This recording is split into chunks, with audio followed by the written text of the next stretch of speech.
Chapter 1. Dr. Shepherd at the breakfast table.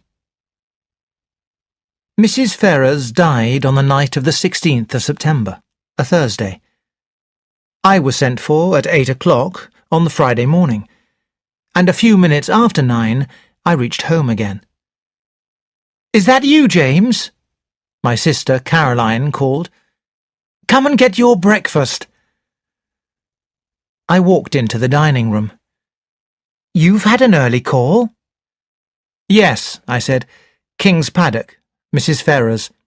"I know. Annie told me." Annie is our maid. "Well?" my sister demanded. "A sad business. She must have died in her sleep." "I know," said my sister again. "I didn't know myself until I got there. If Annie knows, it was the milkman who told me. The Ferrers' cook told him. What did she die of?" "She died of an overdose of veronal. She's been taking it for sleeplessness. She must have taken too much." "No," said Caroline. "She took it on purpose. I told you she poisoned her husband, and ever since she's been haunted by what she did." I told Caroline that her whole idea was nonsense. "Nonsense?" said Caroline. "I'm sure she's left a letter confessing everything." "She didn't leave a letter," I said sharply. "Oh," said Caroline. "So you did inquire about that, did you?" Chapter 2. Who's Who in King's Abbott. There are only two houses of any importance in King's Abbott. One is King's Paddock, left to Mrs. Ferrers by her husband. The other, Fernly Park, is owned by Roger Ackroyd, an extremely successful businessman of nearly 50 years of age. He gives generously to village activities, though he is said to be extremely mean in personal spending. When he was just 21, Ackroyd married a beautiful widow, Mrs. Peyton, who had one child, Ralph. Sadly, Mrs. Ackroyd was an alcoholic and drank herself to death.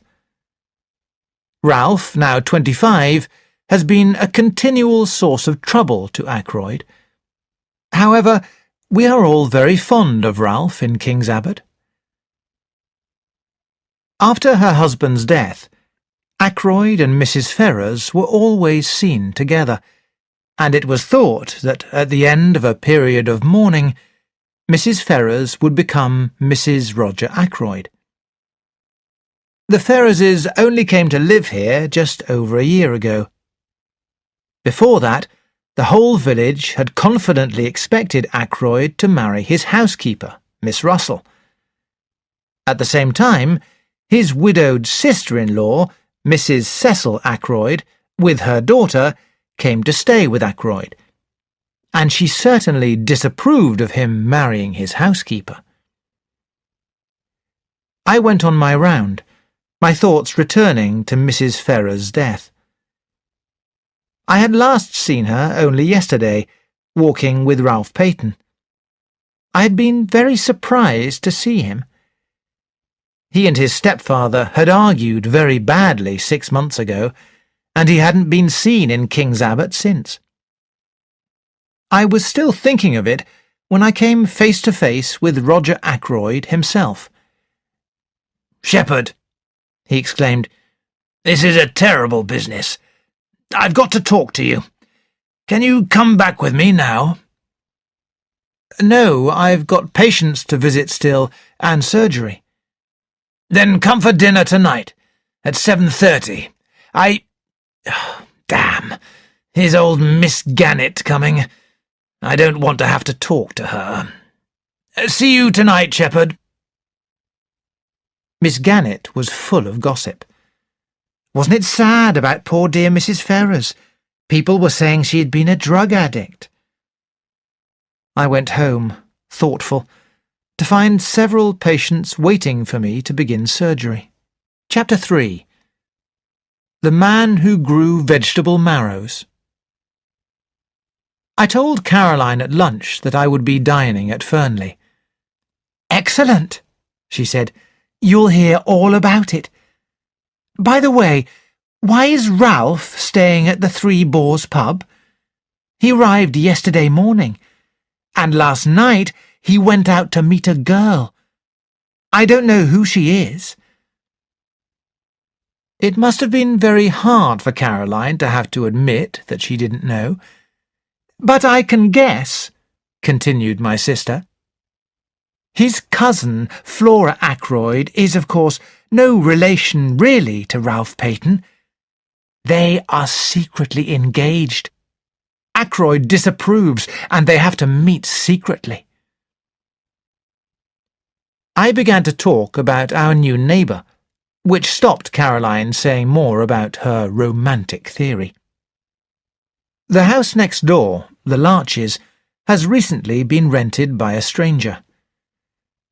To Caroline's annoyance, she has not been able to find out anything about him, except that his name is Mr. Poirot, he is a foreigner, and he is interested in growing vegetable marrows.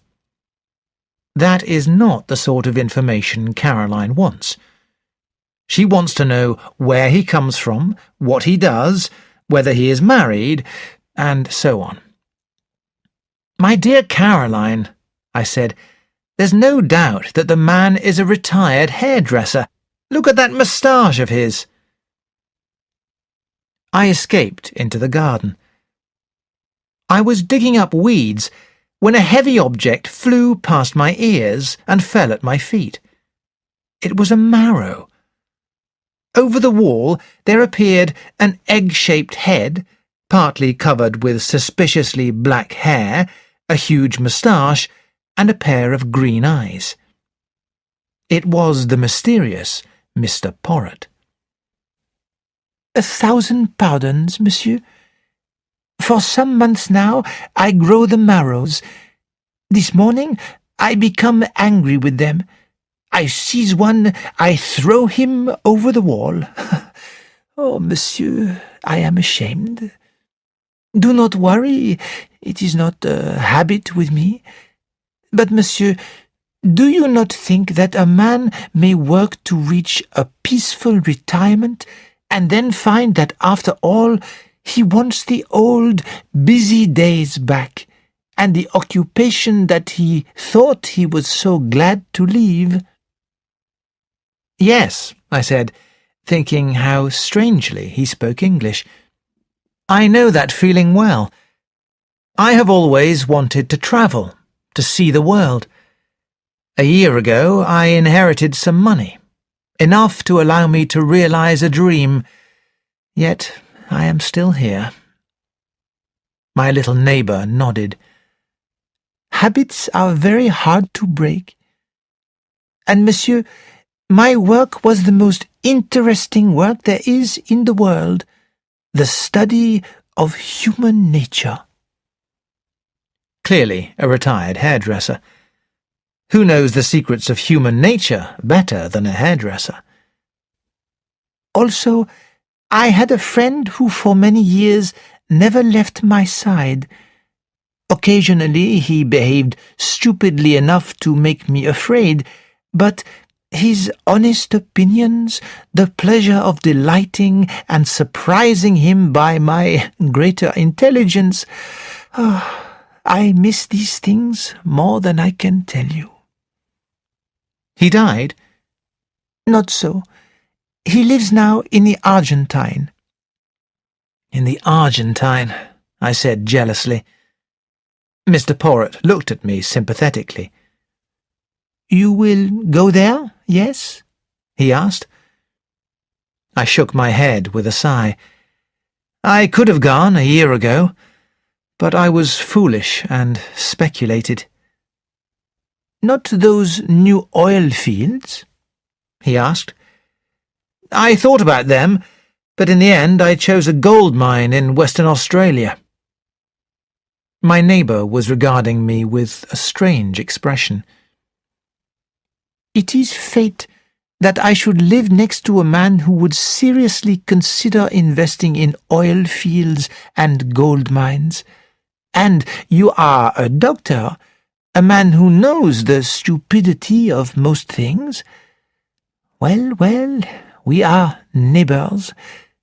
Please, you must give your excellent sister my best marrow."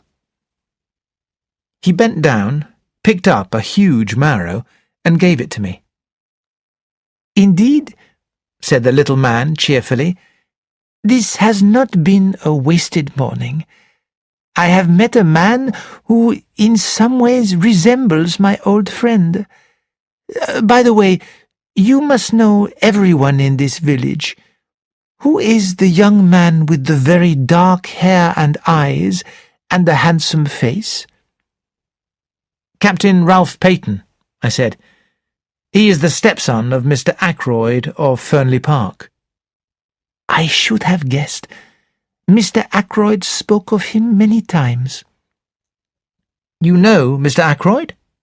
I asked, surprised.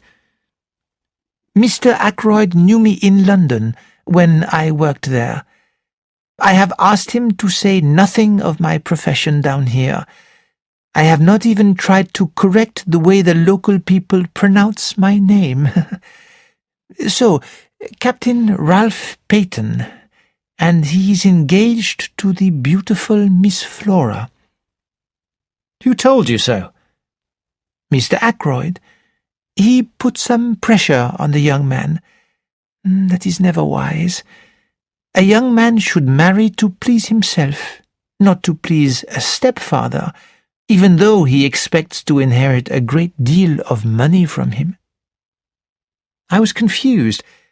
I could not imagine Ackroyd discussing the marriage with a hairdresser. At that moment, my sister called me from the house. I went in. Caroline had just come back from the village. She began talking immediately. "I met Mr. Ackroyd, and I asked him about Ralph.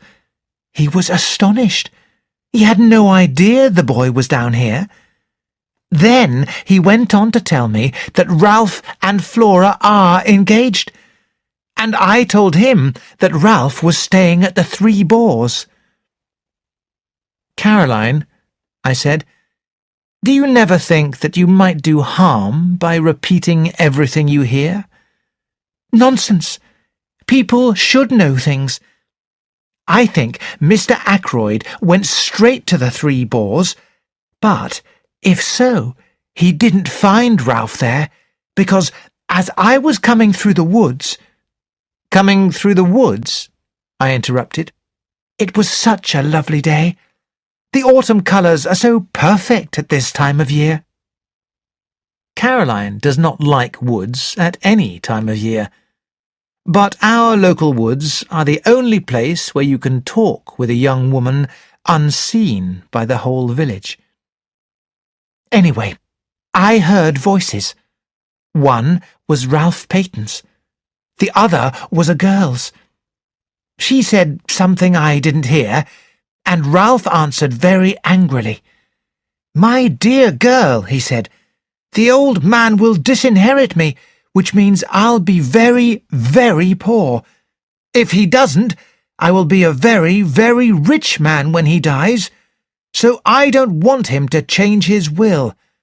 You leave it to me and don't worry.' Unfortunately, just then I stepped on a piece of wood which broke and made a noise, and they moved away. So I wasn't able to see who the girl was. Who could it have been?" I made an excuse about a patient and went out, but I went straight to the Three Boars. Ralph had not inherited his mother's addiction to alcohol, but he was self-indulgent and extravagant. Nevertheless, his friends were all devoted to him. At the Three Boars, I was told that Captain Peyton had just come in. I went up to his room.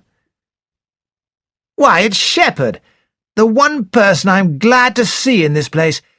Have a drink, won't you?" "Thanks," I said. "I will." He pressed the bell, then sat down with a sigh. I'm in a complete mess. I just don't know what to do next. It's my stepfather." "What has he done?"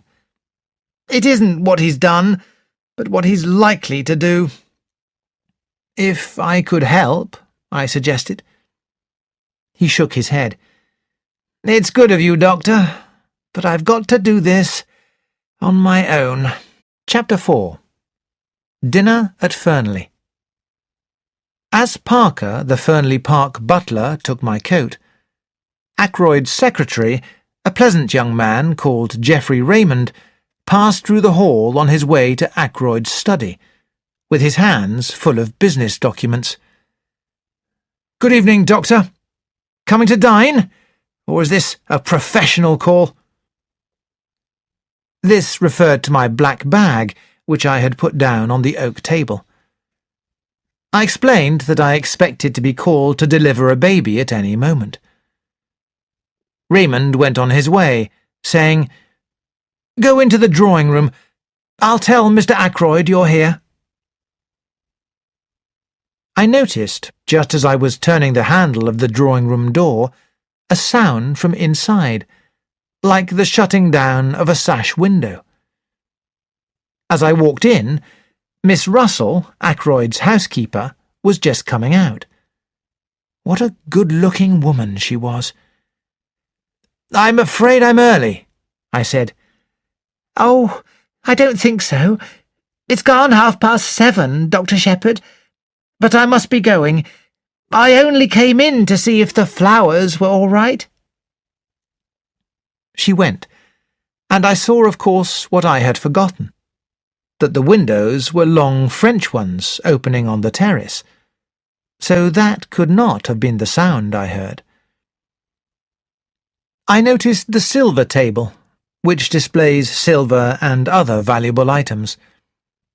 Its glass top lifts, and inside, as I knew from other visits, were 1 or 2 pieces of old silver, a baby's shoe which had belonged to King Charles I, and a number of African pieces.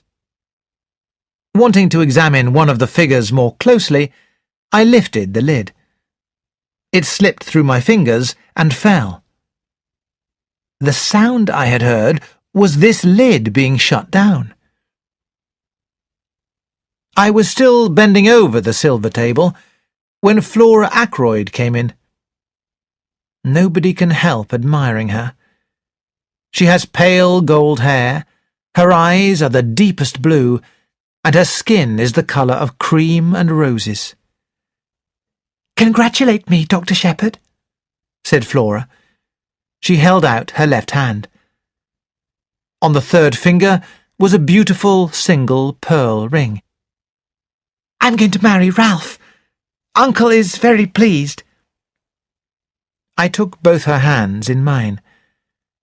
"My dear," I said, "I hope you'll be very happy."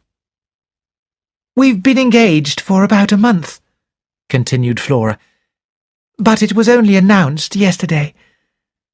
Uncle is going to do up cross-stones and give it to us to live in, and we're going to pretend to farm. Really, we shall hunt all the winter and go to London for the season." Just then, the widowed Mrs. Cecil Ackroyd came in. I am sorry to say I cannot stand Mrs. Ackroyd. She is all teeth and bones, with small, pale blue eyes, and however friendly her words may be, her eyes always remain coldly calculating. Had I heard about Flora's engagement, she wondered. Mrs. Ackroyd was interrupted as the drawing-room door opened once more. "You know Major Blunt, don't you, Doctor?" "Yes, indeed." Hector Blunt has shot more wild animals in Africa and India than any man living, and every 2 years he spends a fortnight at Fernly. A man of medium height and well built, Blunt's face is deeply sun-tanned and strangely expressionless. He is not a man who talks a lot. He said now, How are you, Shepherd?" And then stood in front of the fireplace, looking over our heads, as though he saw something very interesting happening in the far distance.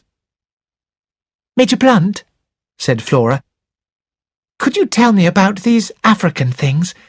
I'm sure you know what they all are." Blunt joined Flora at the silver table, and they bent over it together. Dinner was not a cheerful affair. Ackroyd ate almost nothing, and immediately after dinner he took me to his study. "Once we've had coffee, we won't be disturbed again," he explained. "I told Raymond to make sure we won't be interrupted." As Parker entered with the coffee tray, Ackroyd sat down in an armchair in front of the fire. "The pain I was getting after eating, it's back again," he said. "You must give me some more of those tablets." I realized that he wanted to pretend to Parker that our discussion was a medical one. I cooperated. "I brought some with me. They're in my bag in the hall, so I'll go and get them." "Don't go yourself. Parker, bring in the doctor's bag, will you?" "Very good, sir." Parker went out. As I was about to speak, Ackroyd raised his hand. "Don't say anything yet, and make certain that window's closed, will you?" I got up and went to it. It was an ordinary sash window. The heavy blue curtains were closed, but the window itself was open at the top. Parker re-entered with my bag while I was still at the window.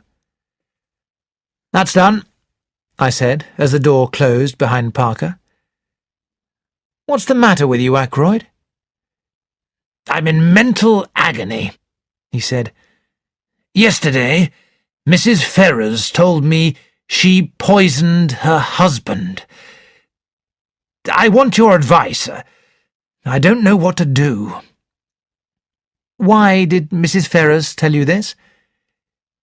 3 months ago, I asked her to marry me.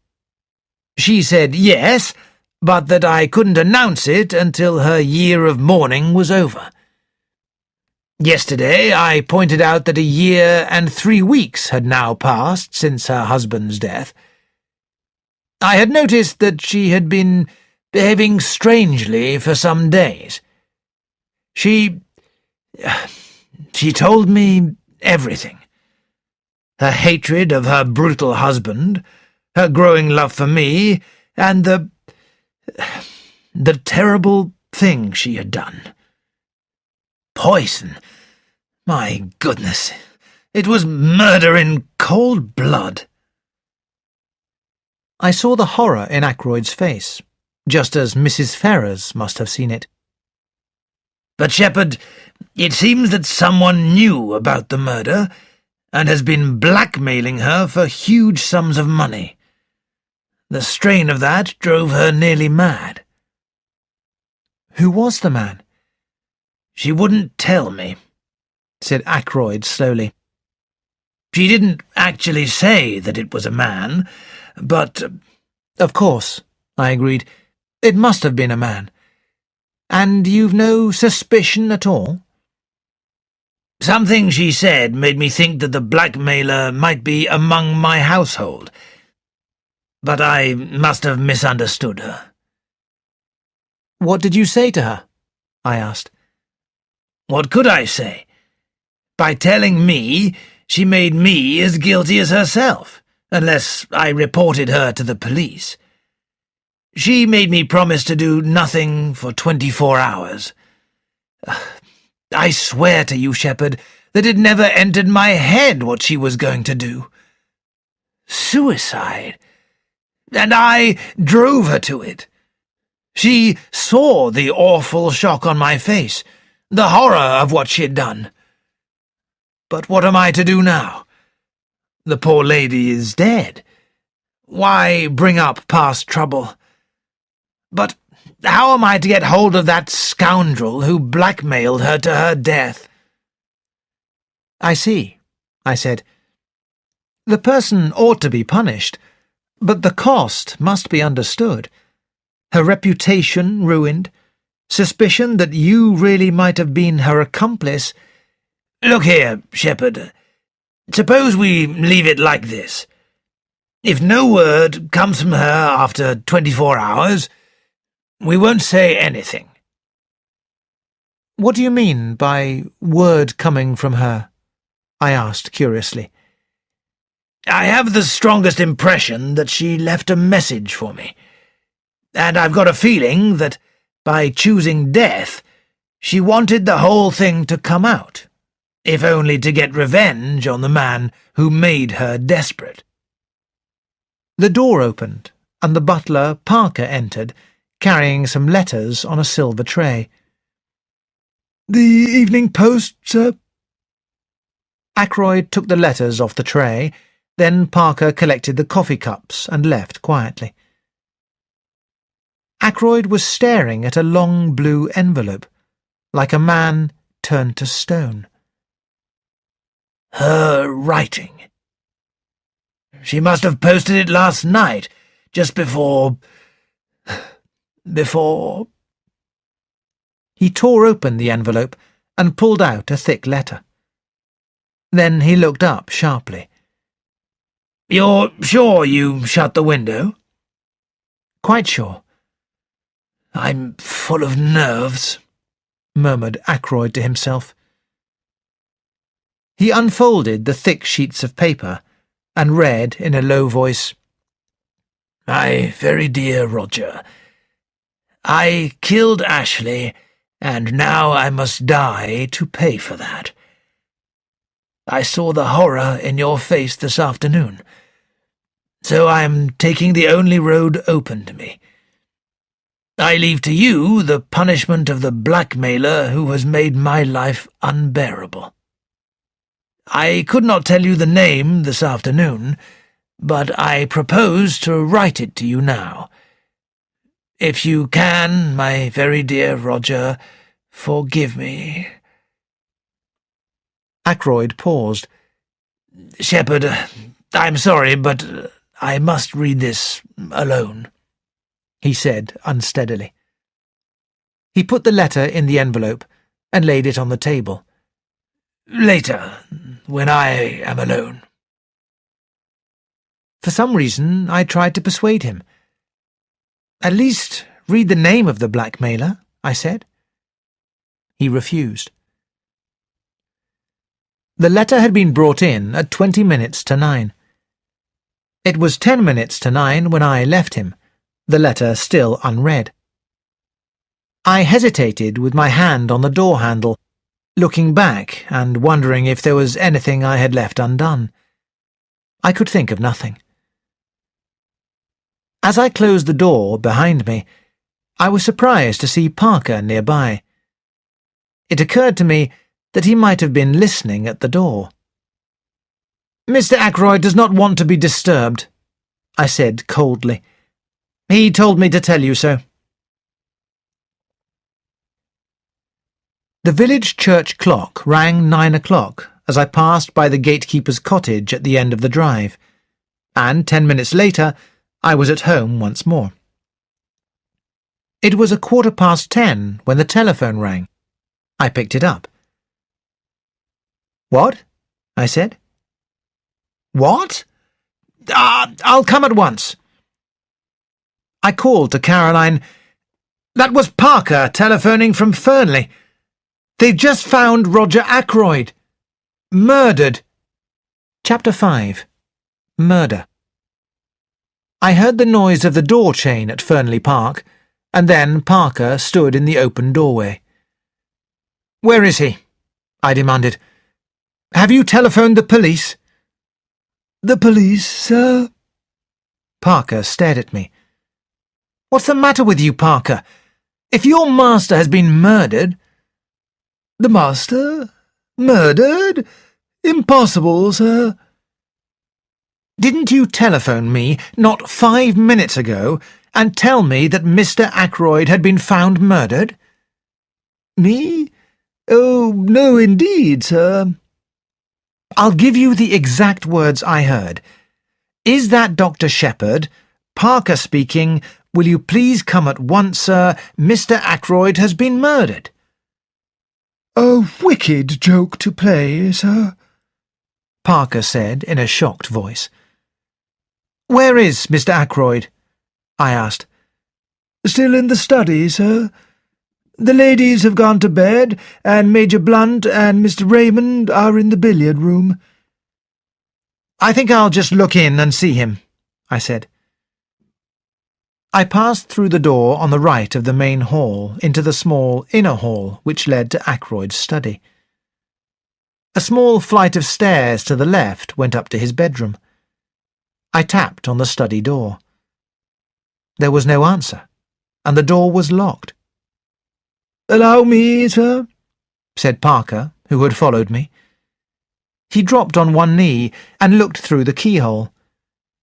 "The key is in the lock, sir," he said, rising.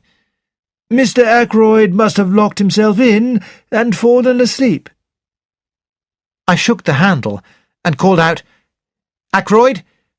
Ackroyd, it's Shepherd. Let me in." And still silence. I picked up a heavy oak chair and hit the door with it. At the third blow, the lock broke.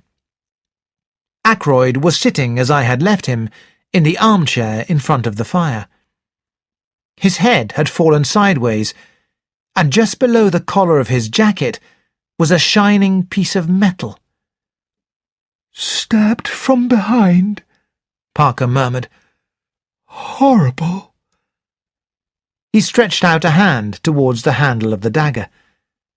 "You mustn't touch that," I said sharply. "Go and telephone the police. Then tell Mr. Raymond and Major Blunt to come to the study." "Very good, sir." When our local inspector, a man called Davis, and Police Constable Jones arrived, Ackroyd's secretary, Geoffrey Raymond, and Blunt were in the study with me. "Good evening, gentlemen," said Inspector Davis. "Now then, who found the body?" I explained the circumstances. "Did it sound like Parker's voice on the telephone, Doctor?" "Well, I didn't really notice. I just assumed it was him." "How long would you say Mr. Ackroyd has been dead, Doctor?" "Half an hour at least." "The door was locked on the inside. What about the window?" "I closed and bolted it earlier in the evening at Mr. Ackroyd's request." The inspector walked across and opened the curtains. "Well, it's open now."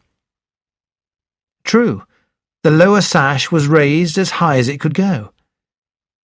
Davis produced a torch and shone it along the window sill outside. "This is the way he went, all right, and got in."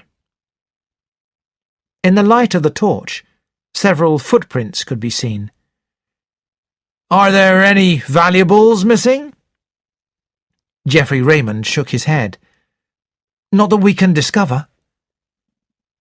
I said nothing. But the blue envelope containing Mrs. Ferrers' letter had disappeared. Said the inspector. He turned to the butler. "Have any suspicious strangers been hanging about?" "No, sir." "When was Mr. Ackroyd last seen alive?" "Probably by me," I said, "when I left at about 10 minutes to 9. He told me that he didn't wish to be disturbed, and I repeated the order to Parker." "Mr. Ackroyd was alive at 9:30, Raymond added. "I heard him talking in here." "Who to?" "I assumed that it was Dr. Shepherd. I wanted to ask him about some papers I was working on. However, when I heard the voices, I remembered he wanted to talk to Dr. Shepherd without being disturbed, and I went away again." Who could have been with him at 9:30? Queried the inspector. It wasn't you, Mr. Major Blunt, I said. Major Hector Blunt? Asked the inspector, with a respectful tone in his voice. Blunt nodded. I didn't see him after dinner. The inspector turned once more to Raymond. Didn't you hear what Mr. Ackroyd was saying, sir? Only a few words. Mr. Ackroyd was saying, there have been so many demands on my financial resources recently that I cannot agree to your request. I did not hear any more. A demand for money, said the inspector thoughtfully. And it seems almost certain that Mr. Ackroyd himself must have let this stranger in. One thing's clear. Mr. Ackroyd was alive and well at 9:30. That is the last moment we know he was alive. If you'll excuse me, Parker said, Miss Flora saw him at about 9:45. I was bringing a tray with whisky and soda when Miss Flora, who was just coming out of this room, stopped me and said her uncle didn't want to be disturbed.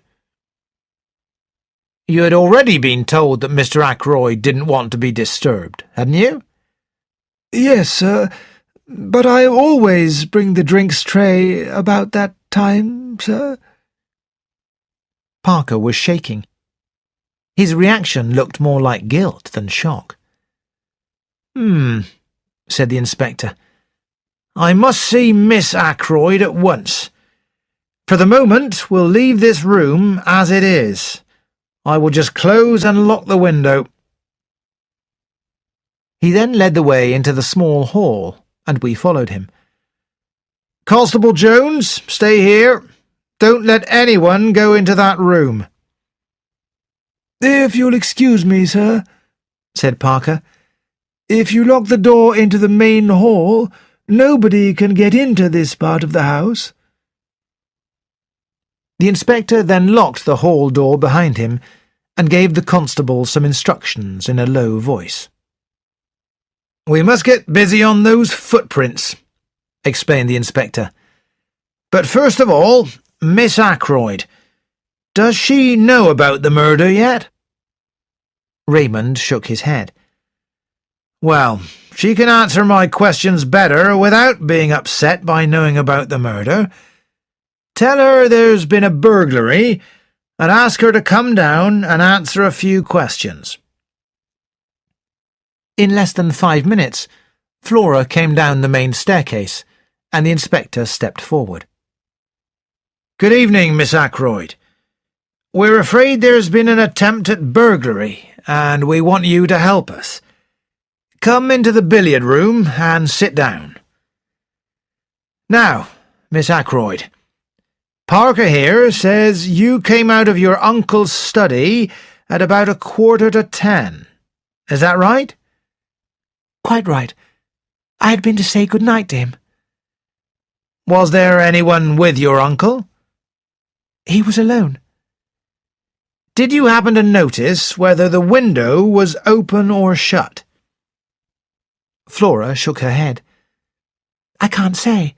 The curtains were closed. Do you mind telling us exactly what happened? I went in and said, Good night, Uncle, I'm going to bed now. I kissed him, and he said, Tell Parker I don't want anything more tonight, and that he's not to disturb me. I met Parker just outside the door, and gave him Uncle's message. Can you tell me what has been stolen? We're not quite certain, said the inspector. The girl stood up. You're hiding something from me. Hector Blunt came between her and the inspector. She half stretched out her hand, and, as he took it, she turned to him as though he promised safety. It's bad news, Flora, he said quietly. Poor Roger's dead. When? she whispered. Very soon after you left him, I'm afraid, said Blunt. Flora gave a little cry and fainted. Blunt and I carried her upstairs and laid her on her bed. Then I got him to wake Mrs. Ackroyd and tell her the news. Chapter 6. The Tunisian Dagger. I met the inspector coming from the kitchen. "Do you mind coming into the study with me, Doctor?" Inspector Davis unlocked the hall door and locked it again behind him. "We don't want anyone to hear us. What's all this about blackmail? Is it Parker's imagination, or is there something in it?" "If Parker heard anything about blackmail, he must have been listening outside this door," I replied. "That's very likely. I didn't like his manner, and when I questioned him again, he told me some story of blackmail." I told him the events of the evening. "Most extraordinary story," Davis said when I had finished. "And you say you couldn't see that letter on the study table when you found Ackroyd? Well, it gives us a motive for the murder." "Do you think that Parker himself might be the man we're after?" "It looks likely, but keep it quiet until we've got all the evidence." He crossed over to Ackroyd's body in the armchair. "The weapon ought to give us a clue." He pulled the dagger out carefully from Ackroyd and put it in an empty flower vase on the mantelpiece. "Quite a work of art." It was indeed a beautiful object, a narrow blade and a beautifully decorated handle. "Take a look at the handle. Fingerprints. I want to see if Mr. Raymond can tell us anything about this dagger." We went back to the billiard room, where the inspector held up the dagger, still in the vase. "Have you ever seen this before, Mr. Raymond?" "Why, that's the Tunisian dagger. It was given to Mr. Ackroyd by Major Blunt." "Where was this kept?" "In the silver table in the drawing-room." "What?" I exclaimed. "When I arrived last night, I heard the lid of the table being shut." I explained in detail. "Was the dagger there when you were looking at the table?" the inspector asked. "I don't remember noticing it." "We'd better ask the housekeeper," remarked the inspector. A few minutes later, Miss Russell entered the room.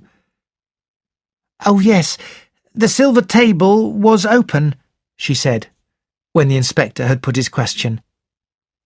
"I shut the lid as I passed." "Can you tell me if this dagger was in its place then?" "I can't say," she replied. "Thank you," said the inspector. Miss Russell left the room. "Let me see," said the inspector. "This silver table is in front of one of the French windows, and the windows were open. Well, somebody could get that dagger any time he liked. I'll be coming back in the morning with the Chief Constable, Colonel Melrose. Until then, I'll keep the key of that door. I want the Chief Constable to see everything exactly as it is." When I got back, Caroline extracted the whole history of the evening from me, though I said nothing of the blackmail. "The police suspect Parker," I said. "Parker?" said my sister. "That inspector must be a complete fool. Parker, indeed." With these mysterious words, we went up to bed. Chapter 7. I learn my neighbour's profession. The following morning, Flora Ackroyd came to our house. "Dr. Shepherd, I want you to come to the Larches with me." To see that funny little man?" exclaimed Caroline. "Yes, he is Hercule Poirot, the famous private detective. Uncle promised not to tell anyone because Monsieur Poirot wanted to live quietly." "Flora," I said seriously, "I advise you not to involve this detective in the case." "I know why you say that," she cried. "You're afraid. But Ralph wouldn't murder anyone." "No, no," I exclaimed. "I never thought he could kill anyone." "Then why did you go to the Three Boars last night, after Uncle's body was found?"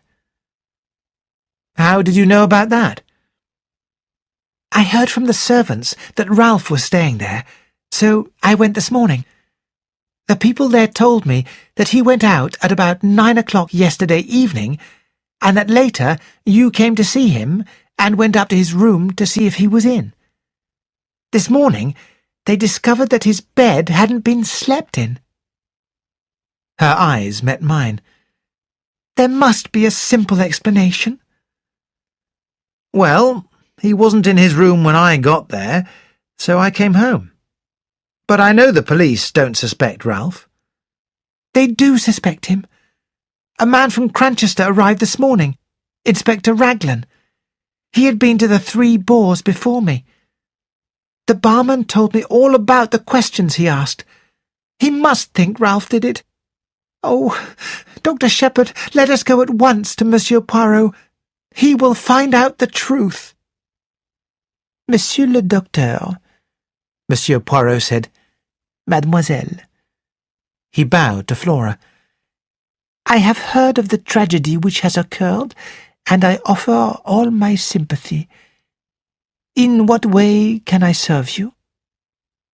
"Find the murderer," said Flora. "I see," said the little man. "But if I go into this, I will go through with it to the end. You may wish that you had left it to the police." "I want the truth," said Flora, looking him straight in the eyes. "Then I accept," said the little man quietly. "Now, tell me all." "Dr. Shepherd should tell you," said Flora. "He knows more than I do." Poirot listened carefully. "You went to this inn last night. Now, why was that?" I chose my words carefully. "I thought someone ought to inform the young man of his stepfather's death." Poirot nodded and suggested a visit to the local police. He thought it better for Flora to return home and for me to accompany him. At the police station we found Inspector Davis, the Chief Constable, Colonel Melrose, and Inspector Raglan. I introduced Poirot to them and explained the situation. "The case is clear," said Raglan. "No need for amateurs." It was Poirot who saved the embarrassing situation. "I have retired," he said, "and I hate publicity. I must ask that, if I help solve the mystery, my name should not be mentioned. If Inspector Raglan permits me to assist him, I will be honoured." Raglan was obviously pleased with this. "Well, well," said Colonel Melrose, "we must tell you the latest developments, Monsieur Poirot." "I thank you," said Poirot. "Dr. Shepherd said something about the butler being suspected?" "Nonsense," said Raglan. "These high-class servants get into such a panic with things like this that they act suspiciously for no reason at all." "The fingerprints?" I hinted. "Nothing like Parker's. And yours and Mr. Raymond's don't fit either, Doctor." We had given our fingerprints to Davis last night. "What about those of Captain Peyton?" asked Poirot. "We're going to take that young gentleman's fingerprints, as soon as we find him." "What have you got against him?" I asked. "He went out just on 9 o'clock last night. He was seen near Fernly Park about 9:30, and he hasn't been seen since. He's believed to be in serious money difficulties. I've got a pair of his shoes here. He had 2 pairs, almost exactly the same. I'm going up now to compare them with those footprints." We all drove up to Fernly in the Colonel's car. "Would you like to go with the inspector, Monsieur Poirot?" asked the Chief Constable. "Or would you prefer to examine the study?" Poirot chose the study, and Melrose took us in. The body had been taken away, but otherwise the room was exactly as it had been last night. "The letter in the blue envelope, Doctor. Where was it when you left the room?" Poirot asked. "Mr. Ackroyd had put it down on this little table on his right." Poirot nodded. "Colonel Melrose, would you sit down in this chair a minute? I thank you. Now, Monsieur le Docteur, will you point out the exact position of the dagger?" I did so, whilst the little man stood in the doorway. "So the handle of the dagger was clearly visible from the door, then?" "Yes." Poirot went to the window. "The electric light was on, of course, when you discovered the body?" I agreed, and he came to the middle of the room. "Are you a man of good observation, Dr. Shepherd?" "I think so." "There was a fire burning in the fireplace. When you broke the door down and found Mr. Ackroyd dead, how was the fire? Was it low?" I really can't say." The little man shook his head. "I made a mistake in asking you that question. You could tell me the details of the patient's appearance. Nothing there would escape you. If I wanted information about the papers on that desk, Mr. Raymond would have noticed anything there was to see. To find out about the fire, I must ask the man whose business it is to observe such things." He moved swiftly to the wall and rang the servant's bell. After a minute or two, Parker appeared. "Parker," said Poirot, "when you found your master dead, what was the state of the fire?" "It was almost out." "Ah, and is this room exactly as it was then?" The butler looked round the room. "The curtains were closed, sir, and the electric light was on. This chair was a little more forward." He indicated a high-backed chair to the left of the door, between it and the window. "Show me," said Poirot. The butler pulled the chair out 2 feet from the wall, turning it so that the seat faced the door. "Now, who pushed it back into its place again? Did you?" "No, sir," said Parker. "But it was back in position when I arrived with the police, sir. I am sure of that." "Raymond or Blunt must have pushed it back," I suggested. "Surely it isn't important." "It is completely unimportant," said Poirot. "That is why it is so interesting." "Excuse me a minute," said Colonel Melrose. He left the room with Parker. "I wish you'd tell me something of your methods," I said to Poirot. "The point about the fire, for instance." "Oh, that was simple. You left Mr. Ackroyd at 10 minutes to 9. The window was closed and bolted and the door unlocked. At 10:15, when the body was discovered, the door was locked and the window was open. Who opened it? Clearly, only Mr. Ackroyd himself could have done so. Either because the room became unbearably hot, but since the fire was nearly out, that cannot be the reason, or because he let someone in that way. And if he did, it must have been someone well known to him, since he had previously been nervous about that same window. It sounds very simple, I said. Everything is simple if you arrange the facts methodically. Ah, here is the Colonel. That telephone call has been traced, the Colonel said. It was put through to Dr. Shepherd at 10:15 last night from a public call box at King's Abbott railway station. And at 10:23, the night mail train leaves for Liverpool.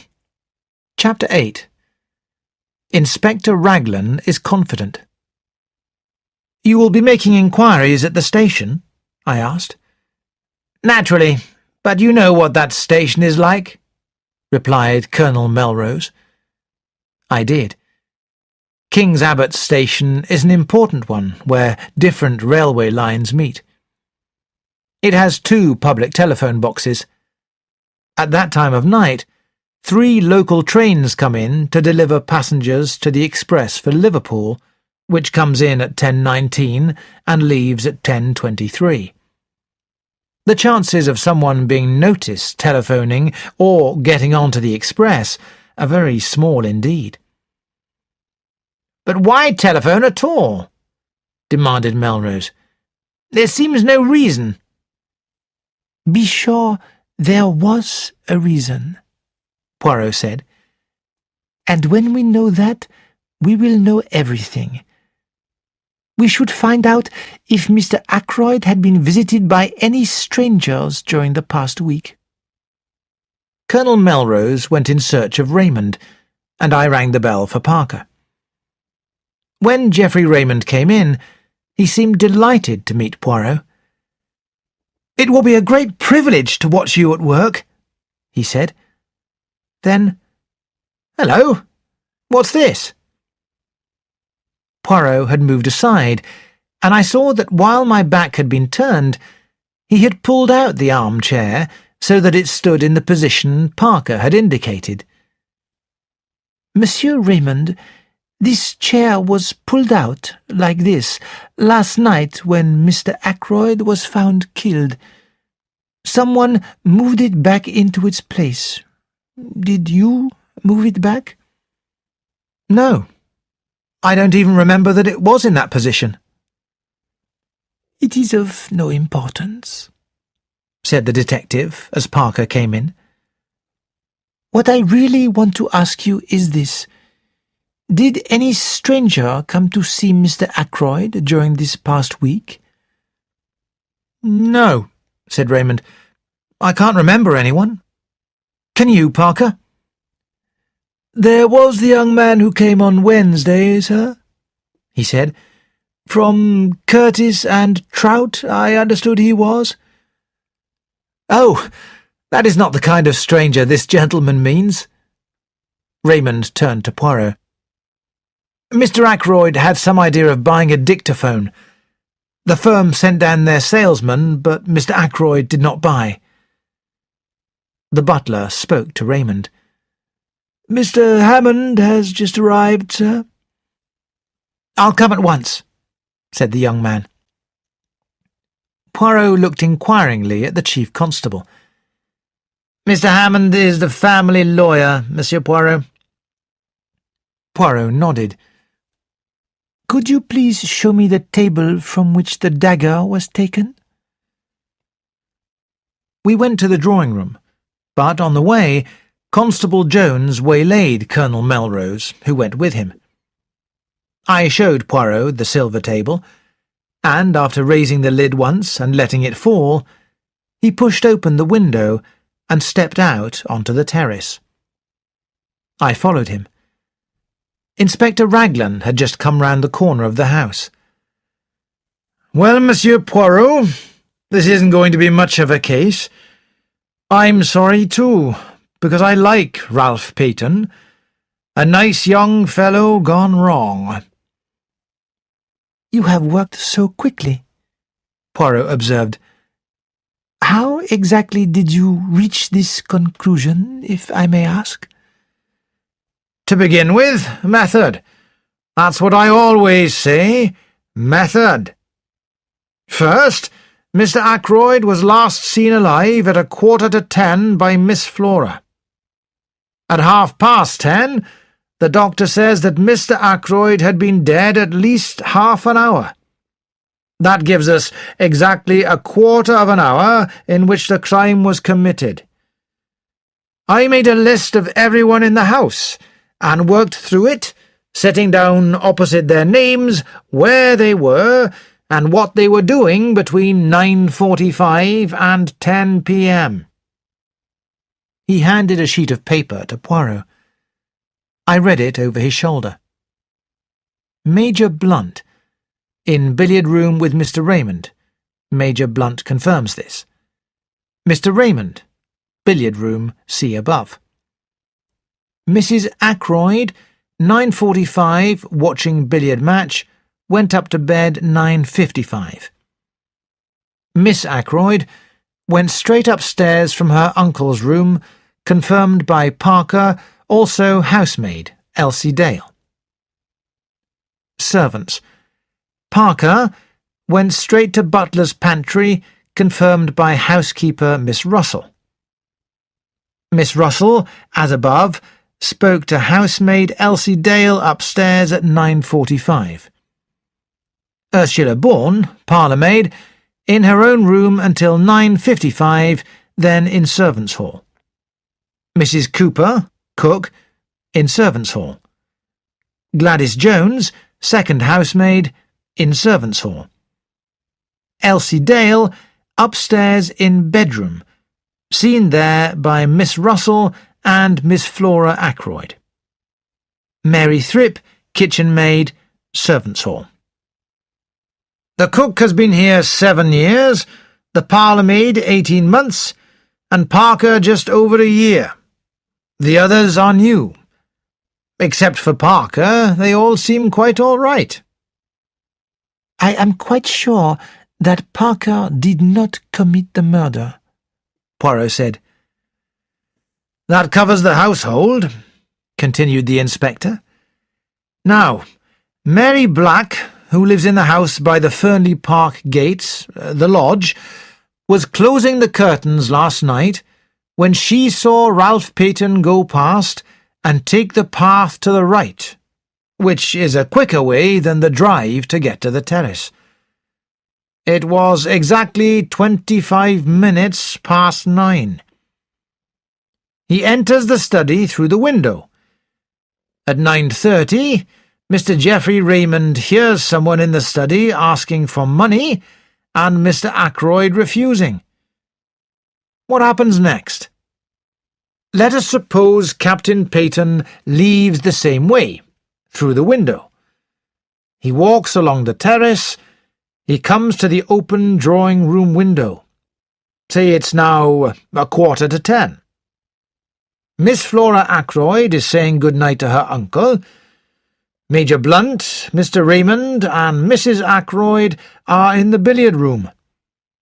The drawing-room is empty. He enters quietly, takes the dagger from the silver table, and returns to the study window. He takes off his shoes so that Mr. Ackroyd won't hear him, climbs in, and, well, I don't need to go into details. Then he leaves quietly and heads for the station. Rings up from there. "Why?" said Poirot softly. His eyes shone with a strange green light. "It's difficult to say exactly why he did that," Raglan said.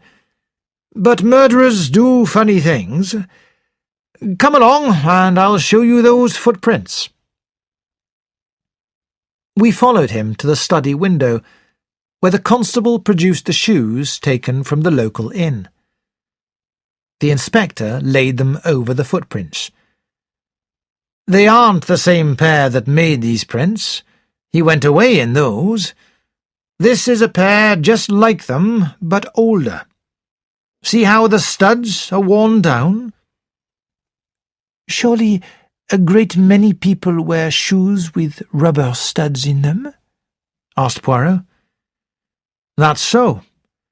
I wouldn't give so much importance to the footprints if it wasn't for everything else. He left no prints on the terrace or on the gravelled path, but just at the end of the path from the drive, look at this. A gravelled path joined the terrace a few feet away.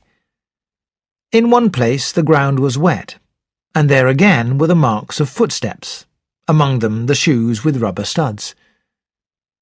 Poirot followed the path on a little way. You noticed the women's footprints? The inspector laughed. Naturally, but several different women have walked this way, men as well. It's a regular short cut to the house, you see. But it's the footsteps on the window-sill that are really important. Poirot nodded. It's no good going further, said the inspector, as we came in view of the drive. It's all gravelled again here. Again Poirot nodded, but he stayed until the inspector had gone back towards the house. Then he looked at me. Luck has sent you to replace my friend Hastings. You are always by my side. Chapter 9. The Goldfish Pond. Let us walk a little, Poirot said. The air is pleasant today. He led me down a path enclosed by bushes. At the end was a paved area with a seat and a pond of goldfish. Poirot took another path which went up the side of a wooded slope. In one place the trees had been cut down, and a seat looked down on the pond.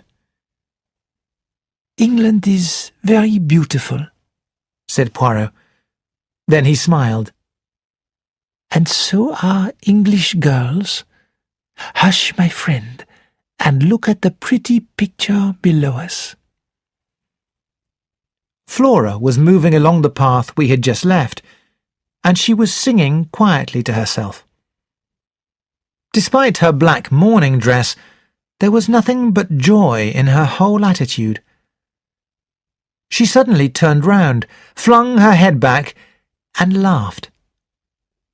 As she did so, a man stepped out from the trees. It was Hector Blunt. "How you surprised me," the girl said. "I didn't see you." Blunt stood looking at her for a minute or two in silence. "What I like about you," said Flora, "is your cheerful conversation." I was never good at conversation, not even when I was young. "That was a very long time ago, I suppose," said Flora. I caught the laughter in her voice, but I don't think Blunt did. "Yes," he said simply. "It was.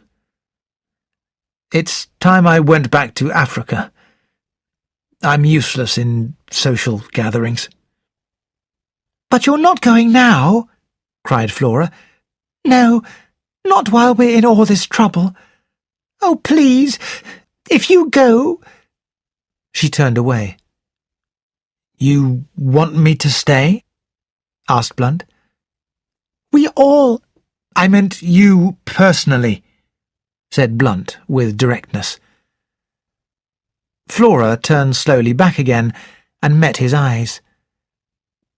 "I want you to stay," she said, if that makes any difference." "It makes all the difference," said Blunt. They sat down on the stone seat by the goldfish pond. "It's such a lovely morning," said Flora. "You know, I can't help feeling happy, in spite of everything. That's awful, I suppose." "It's quite natural," said Blunt. "You never saw your uncle until 2 years ago, did you? You can't be expected to grieve very much." "You make things seem so simple," said Flora. I'll tell you why I felt so happy this morning. However heartless you think me. It's because the lawyer has been here, Mr. Hammond. He told us about the will. Uncle Roger has left me £20,000. Think of it, 20,000 beautiful pounds. Blunt looked surprised.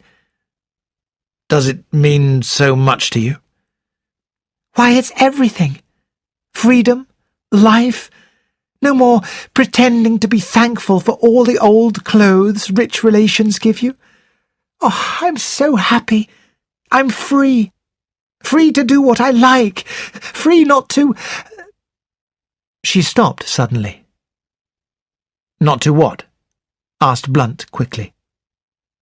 Nothing important. "Miss Ackroyd, can I do anything? About Peyton, I mean. I know how anxious you must be." Thank you," said Flora in a cold voice. "Ralph will be all right. I've got the most wonderful detective in the world, and he's going to find out all about it." Poirot rose to his feet. "I demand pardon," he cried. "I cannot allow mademoiselle to praise me and not draw attention to my presence." He hurried down the path, with me close behind him. "This is Monsieur Hercule Poirot," said Flora. "I expect you've heard of him." Poirot bowed. "I know Major Blunt by reputation," he said. "I am glad to meet you, monsieur. I am in need of some information. When did you last see Monsieur Ackroyd alive?" "At dinner." "And you neither saw nor heard anything of him after that?" "I didn't see him, but I heard his voice." "How was that?" "I went out on the terrace at about 9:30. I was walking up and down smoking. I heard Ackroyd speaking to his secretary. I assumed it was Raymond, because Raymond had said just before I came out that he was taking some papers to Ackroyd. I never thought of it being anybody else. Seems I was wrong." "Can you remember what the words you heard were?" "I'm afraid I can't.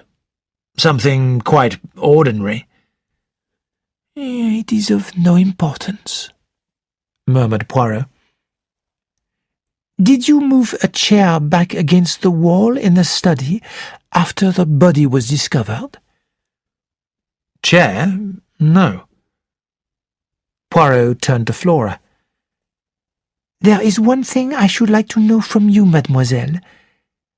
When you were looking at the things in the silver table with Monsieur Blunt before dinner, was the dagger in its place, or was it not?"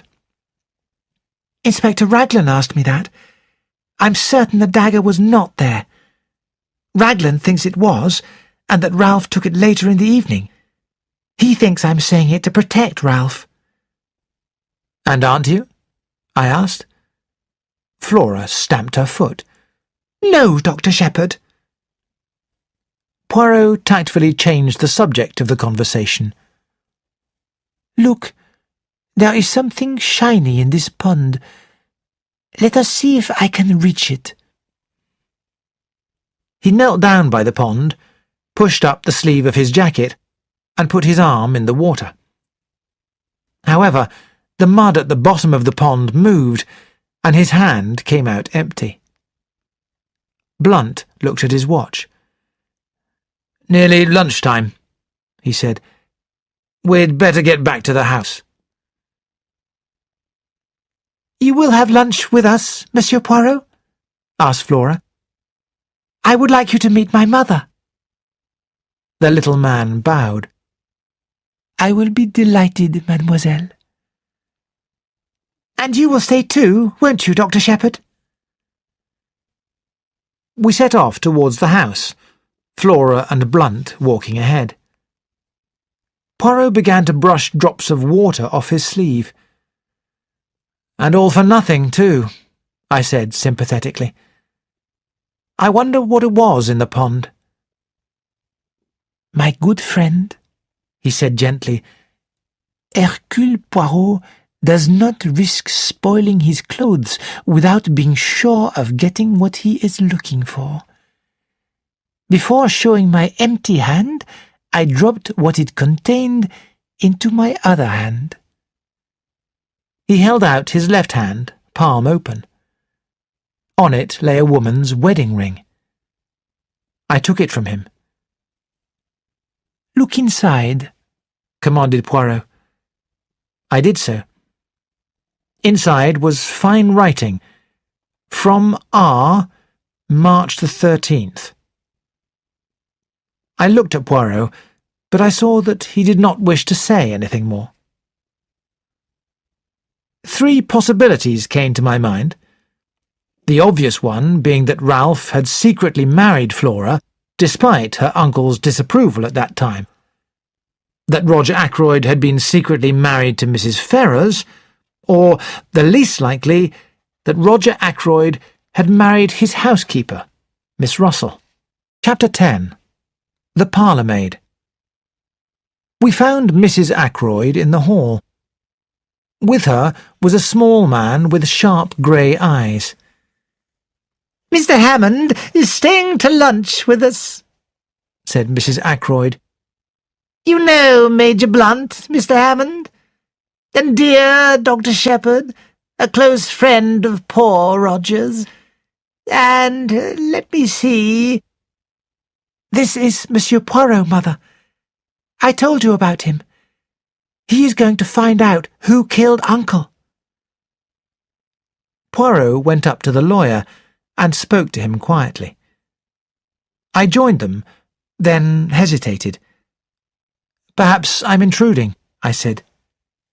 "Not at all," cried Poirot. "You and I, Monsieur le Docteur, we investigate this business side by side. I desire a little information from the good Mr. Hammond."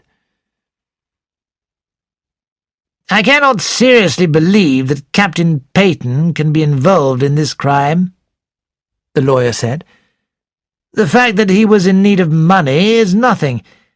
It was a permanent condition with Ralph. He was always asking his stepfather for money." "Mr. Hammond, seeing that I am acting for Miss Ackroyd, you will not object to telling me the terms of Mr. Ackroyd's will?" "They are quite simple. After paying certain legacies—" "Such as?" interrupted Poirot.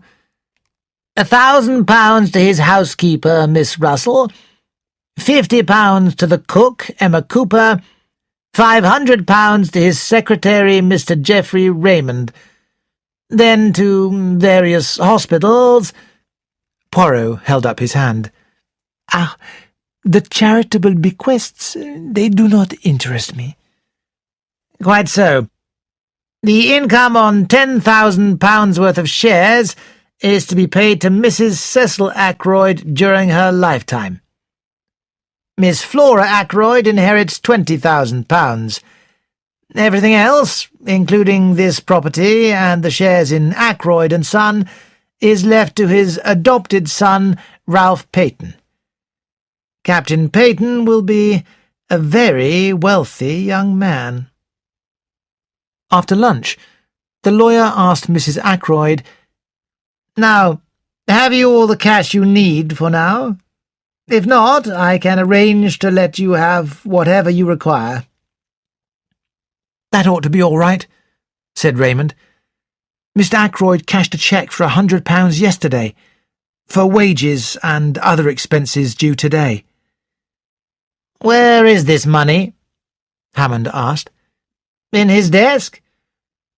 No, he always kept his cash in his bedroom. I think, said the lawyer, we ought to make sure the money is there before I leave. Certainly, agreed the secretary. I'll take you up now. Oh, I forgot. The door is locked. A few minutes later, Inspector Raglan joined us and brought the key with him. He unlocked the door, and we went up the small staircase. At the top of the stairs, the door into Ackroyd's bedroom stood open.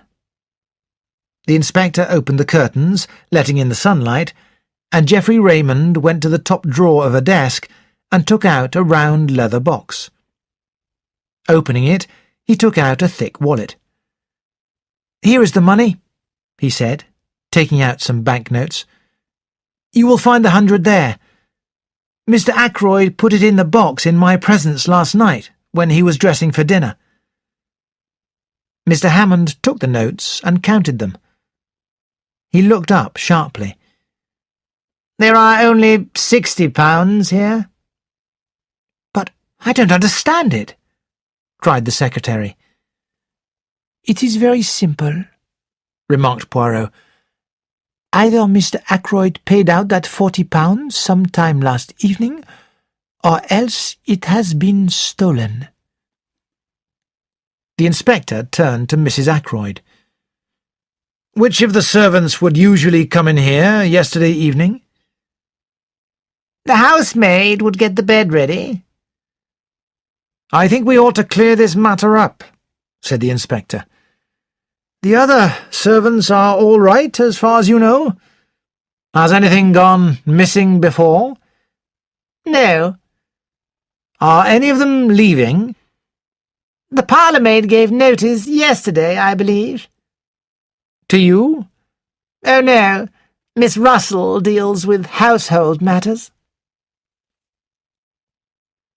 Poirot and I accompanied the inspector to the housekeeper's room. She said the housemaid, Elsie Dale, had been at Fernly for 5 months. A nice girl, and most respectable, with good references. "What about the parlour-maid?" asked Poirot. "She is clearly better educated than most servants, and very quiet and ladylike. An excellent worker." "Then why is she leaving?" asked the inspector. "I understand Mr. Ackroyd was very angry at something she had done yesterday afternoon, and she gave notice. Perhaps you'd like to see her yourselves?" Ursula Bourne came as instructed. She was a tall girl, with a lot of brown hair rolled tightly away at the back of her neck, and very steady grey eyes. "You are Ursula Bourne?" asked the inspector. "Yes, sir." "I understand you are leaving." "Yes, sir." "Why is that?" "It was my job to tidy the study, and I disturbed some papers on Mr. Ackroyd's desk. He was very angry about it, and I said I had better leave. He told me to go as soon as possible." "Were you in Mr. Ackroyd's bedroom last night?" "No, sir. That is Elsie's work. I never went upstairs." "I must tell you, my girl, that a large sum of money is missing from Mr. Ackroyd's room." Her face reddened. "If you think I took it, and that is why Mr. Ackroyd dismissed me, you are wrong. You can search my things if you like." "It was yesterday afternoon that Mr. Ackroyd dismissed you, or you dismissed yourself, was it not?" Poirot asked. The girl nodded. "How long did the discussion last between you and Mr. Ackroyd? 20 minutes? Half an hour?" "Something like that." "Thank you, mademoiselle." I looked at him. His eyes were shining. Ursula Bourne left, and the inspector turned to Miss Russell. "Have you got her references?" Miss Russell moved to a desk and took out a handful of letters. She selected one and handed it to the inspector. He said. It seems to be all right. Her last job was at Marby Grange, Marby, with Mrs. Richard Folliot. Well, let's have a look at Elsie Dale. Elsie Dale answered our questions easily and was very upset about the loss of the money.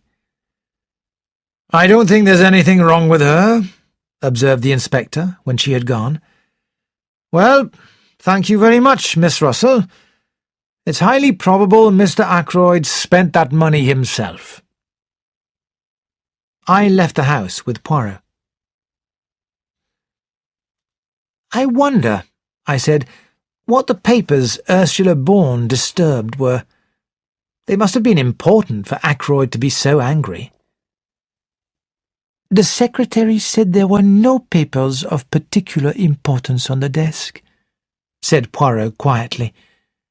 So why would he have been so angry with her? I had no answer. Chapter 11. Poirot pays a call.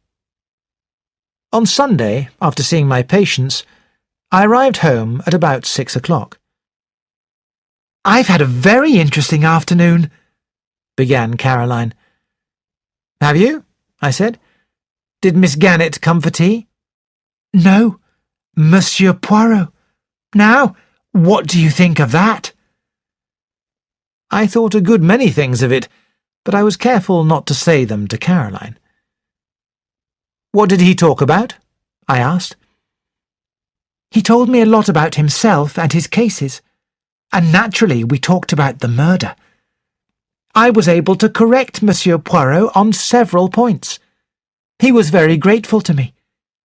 He said I could make an excellent detective with a wonderful understanding of human nature. He talked a lot about the little grey cells of the brain. His own, he says, are of the first quality." "He isn't modest, is he?" "He thought that it was very important for Ralph to be found as soon as possible and explain himself. He says that his disappearance will produce a very bad impression at the inquest." "I agreed with him," said Caroline. "Caroline," I said, "did you tell Monsieur Poirot what you overheard in the woods that day?" "I did," said Caroline. "You realise you're giving Poirot evidence that will prove Ralph is guilty?" "Not at all," said Caroline. "I was surprised you hadn't told him." "I took very good care not to," I said. "I'm fond of that boy." "So am I. That's why I say you're talking nonsense. I don't believe Ralph did it, and so the truth can't hurt him. Therefore, we ought to give Monsieur Poirot all the help we can." "Did Poirot ask you any more questions?" I inquired. "Only about the patients you had that morning. Your surgery patients. How many and who they were." "Were you able to tell him that?" "Of course," said my sister. "I can see the path up to the surgery door perfectly from this window. And I've got an excellent memory, James, much better than yours." "I'm sure you have." "There was old Mrs. Bennet, and that boy from the farm with the bad foot. Dolly Grice came to have a needle taken out of her finger, and that American steward off the ship. Let me see, that's 4. Oh, yes, and old George Evans with his bad stomach. And lastly, Miss Russell." Chapter 12. Round the Table. A joint inquest for Mrs. Ferrers and Ackroyd was held on Monday. By arrangement with the police, very little information was allowed to come out at the inquest. I gave evidence about the cause of Ackroyd's death and the probable time. The absence of Ralph Peyton was commented on by the coroner, but not stressed. Afterwards, Poirot and I had a few words with Inspector Raglan. "It looks bad, Monsieur Poirot," he said. I'm a local man, and I've seen Captain Peyton many times, so I don't want him to be the murderer. But if he's innocent, why doesn't he come forward? We've got evidence against him, but it's just possible that the evidence could be explained away." Ralph's description had been given to every port and railway station in England. His apartment in town was watched, and any houses he visited frequently. He had no luggage, and as far as anyone knew, no money. It seemed impossible that Ralph could avoid detection. "I can't find anyone who saw him at the station that night," continued the inspector. "There's no news from Liverpool either." "You think he went to Liverpool?" asked Poirot. "Well, that telephone message from the station was just 3 minutes before the Liverpool express train left." "Ah, yes, the telephone message. My friend," said Poirot seriously, "I believe that when we find the explanation of that telephone call, we will find the explanation of the murder." "I must confess, I think we've got better clues than that, Mr. Poirot," said the inspector. "The fingerprints on the dagger, for instance." Poirot suddenly became very foreign in manner, as he often did when excited over something. "Monsieur l'Inspecteur," he said, "those fingerprints, they may lead you nowhere." "Mr. Poirot, those prints were made by someone who was in the house that night, and I've taken the prints of every member of the household. Everyone. None of them match." "You have taken the prints of everyone, without overlooking anyone, both alive and dead?" The inspector looked puzzled. "You mean—" "I am suggesting," said Poirot, "that the fingerprints on the dagger handle are those of Mr. Ackroyd himself. It is an easy matter to prove. His body is still available." "You're surely not suggesting suicide, Mr. Poirot?" "Ah, no. My theory is that the murderer wore gloves or wrapped something round his or her hand. After the blow was struck, the killer picked up the victim's hand and closed it round the dagger handle. He did this to make a confusing case even more confusing." Inspector Raglan stared at the little man. "Well, it's an idea. I'll look into it." Poirot watched him go off. Then he turned to me with twinkling eyes. "And now that we are left on our own, what do you think, my good friend, about a little meeting of the family?" Half an hour later, we were sitting round the table in the dining-room at Fernly. The servants were not present, so there were 6 of us in all: Mrs. Ackroyd, Flora, Major Blunt, young Raymond, Poirot and myself. Poirot rose and bowed. "Messieurs, mesdames, I have called you together for a certain purpose." He paused. "To begin with, mademoiselle, you are engaged to Captain Ralph Peyton. I beg you, if you know where he is, to persuade him to come forward. Mademoiselle, his position grows daily more dangerous. If he had come forward immediately, he could have explained himself, even if the facts look suspicious. But this silence, this disappearance, makes him look guilty. Mademoiselle, persuade him to come forward before it is too late." Flora's face had gone very white. "Too late?" she repeated, very low. Poirot leant forward. See now, mademoiselle, he said very gently. It is Papa Poirot who asks you this. The old Papa Poirot who has much knowledge and much experience. I would not seek to trap you, mademoiselle.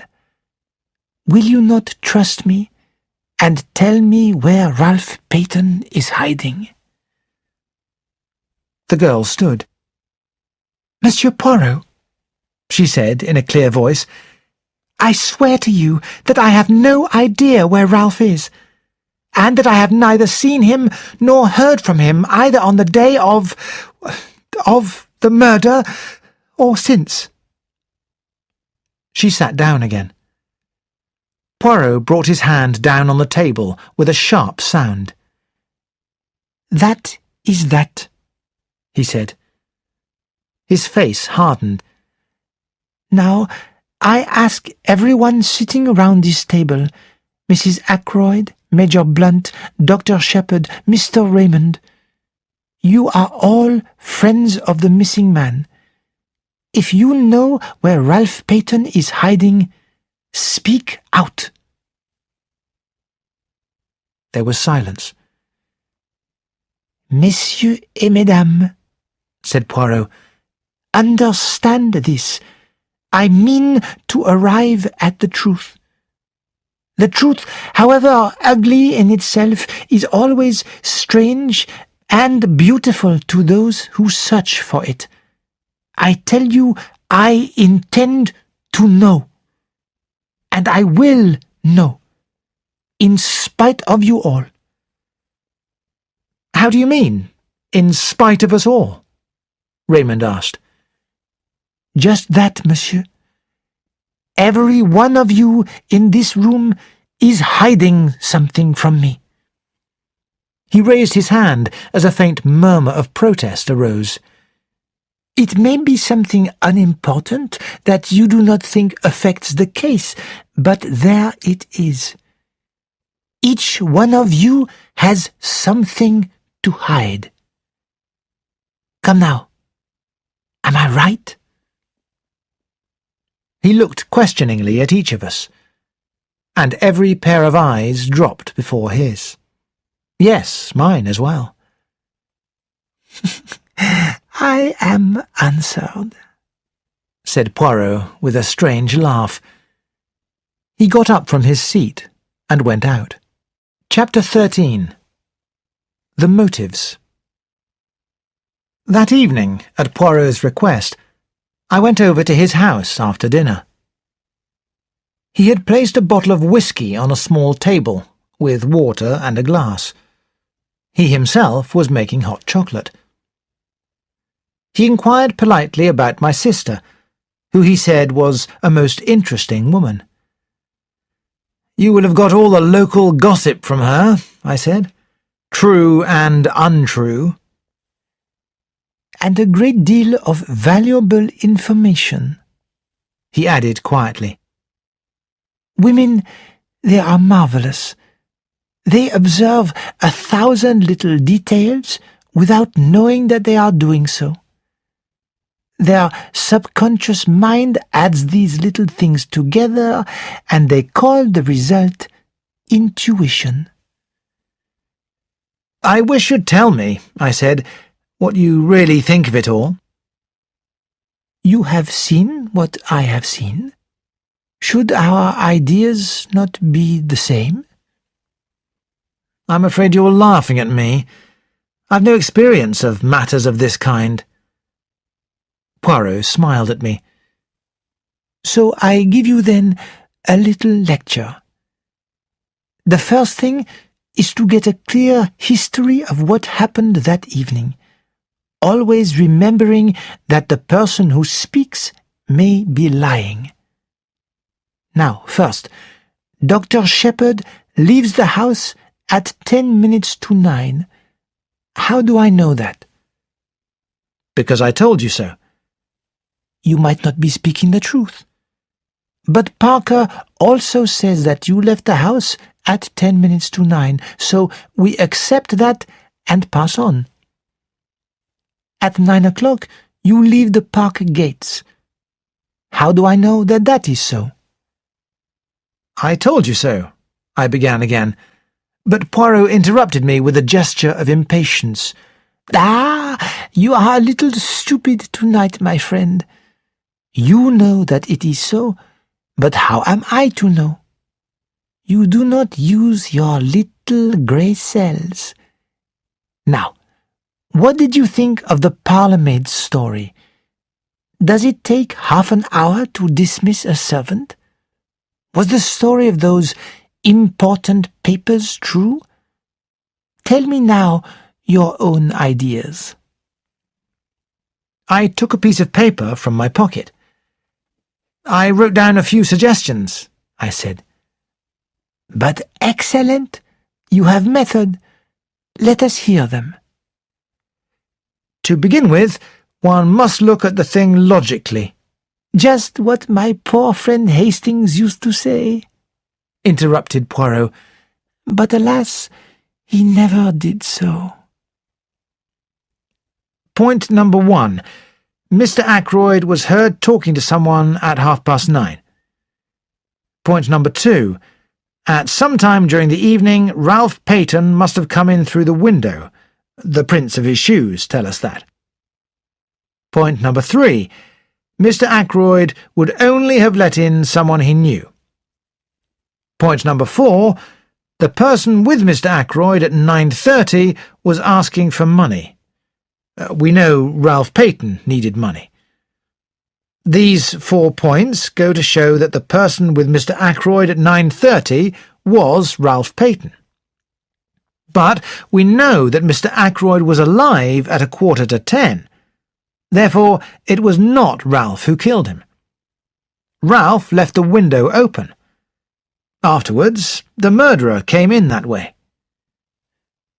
"Decidedly, you have little grey cells, of a kind," said Poirot. "But what about the telephone call, the pushed-out chair? Then there is the missing £40. Given by Ackroyd to Ralph. He may have reconsidered his first refusal." "That still leaves one thing unexplained. Why was Blunt so certain that it was Raymond with Mr. Ackroyd at 9:30? "He explained that," I said. "I will not pursue the point. Tell me instead, what were Ralph Peyton's reasons for disappearing?"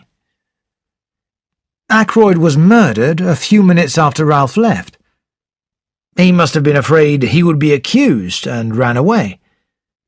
Men have been known to act guiltily when they're perfectly innocent. "Yes, that is true," said Poirot. "But we must not forget one thing." "I know what you're going to say. Motive. Ralph Peyton inherits a great fortune by his stepfather's death." "That is one motive," agreed Poirot. "But do you realize that there are 3 separate motives staring us in the face? Somebody stole the blue envelope and its contents. That is one motive. Blackmail. And the blackmailer could have been Ralph Peyton. Then there is the fact that he was in some sort of trouble which he feared Ackroyd might discover. And finally, there is the one you have just mentioned." "Well," I said, "the case does seem strong against him." "Does it?"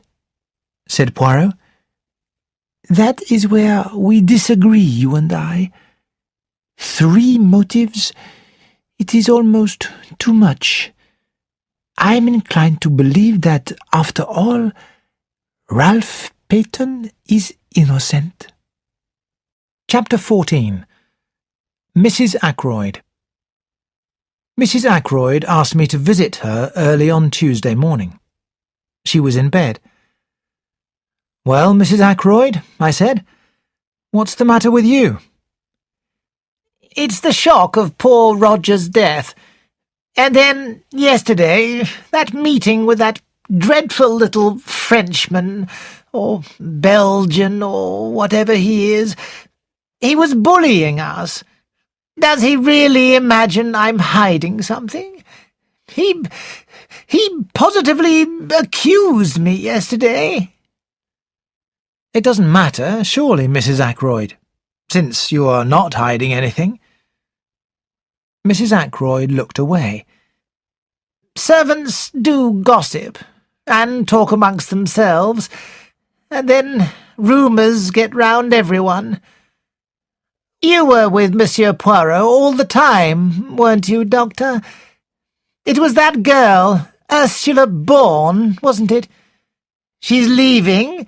She would want to make all the trouble she could. You must know exactly what she said. That girl may have said all sorts of things about something she saw me do, just to cause trouble. Poirot had been right. Of the 6 people round the table yesterday, Mrs. Ackroyd at least had something to hide. "If I were you, Mrs. Ackroyd," I said, "I would tell Monsieur Poirot whatever it is you're hiding." Oh! Mrs. Ackroyd began crying. I had hoped, Doctor, that you might tell Monsieur Poirot. Explain it, you know. Even the smallest bill for something I'd bought, Roger would question it, as if he earned only a few £100 a year, instead of being a very wealthy man.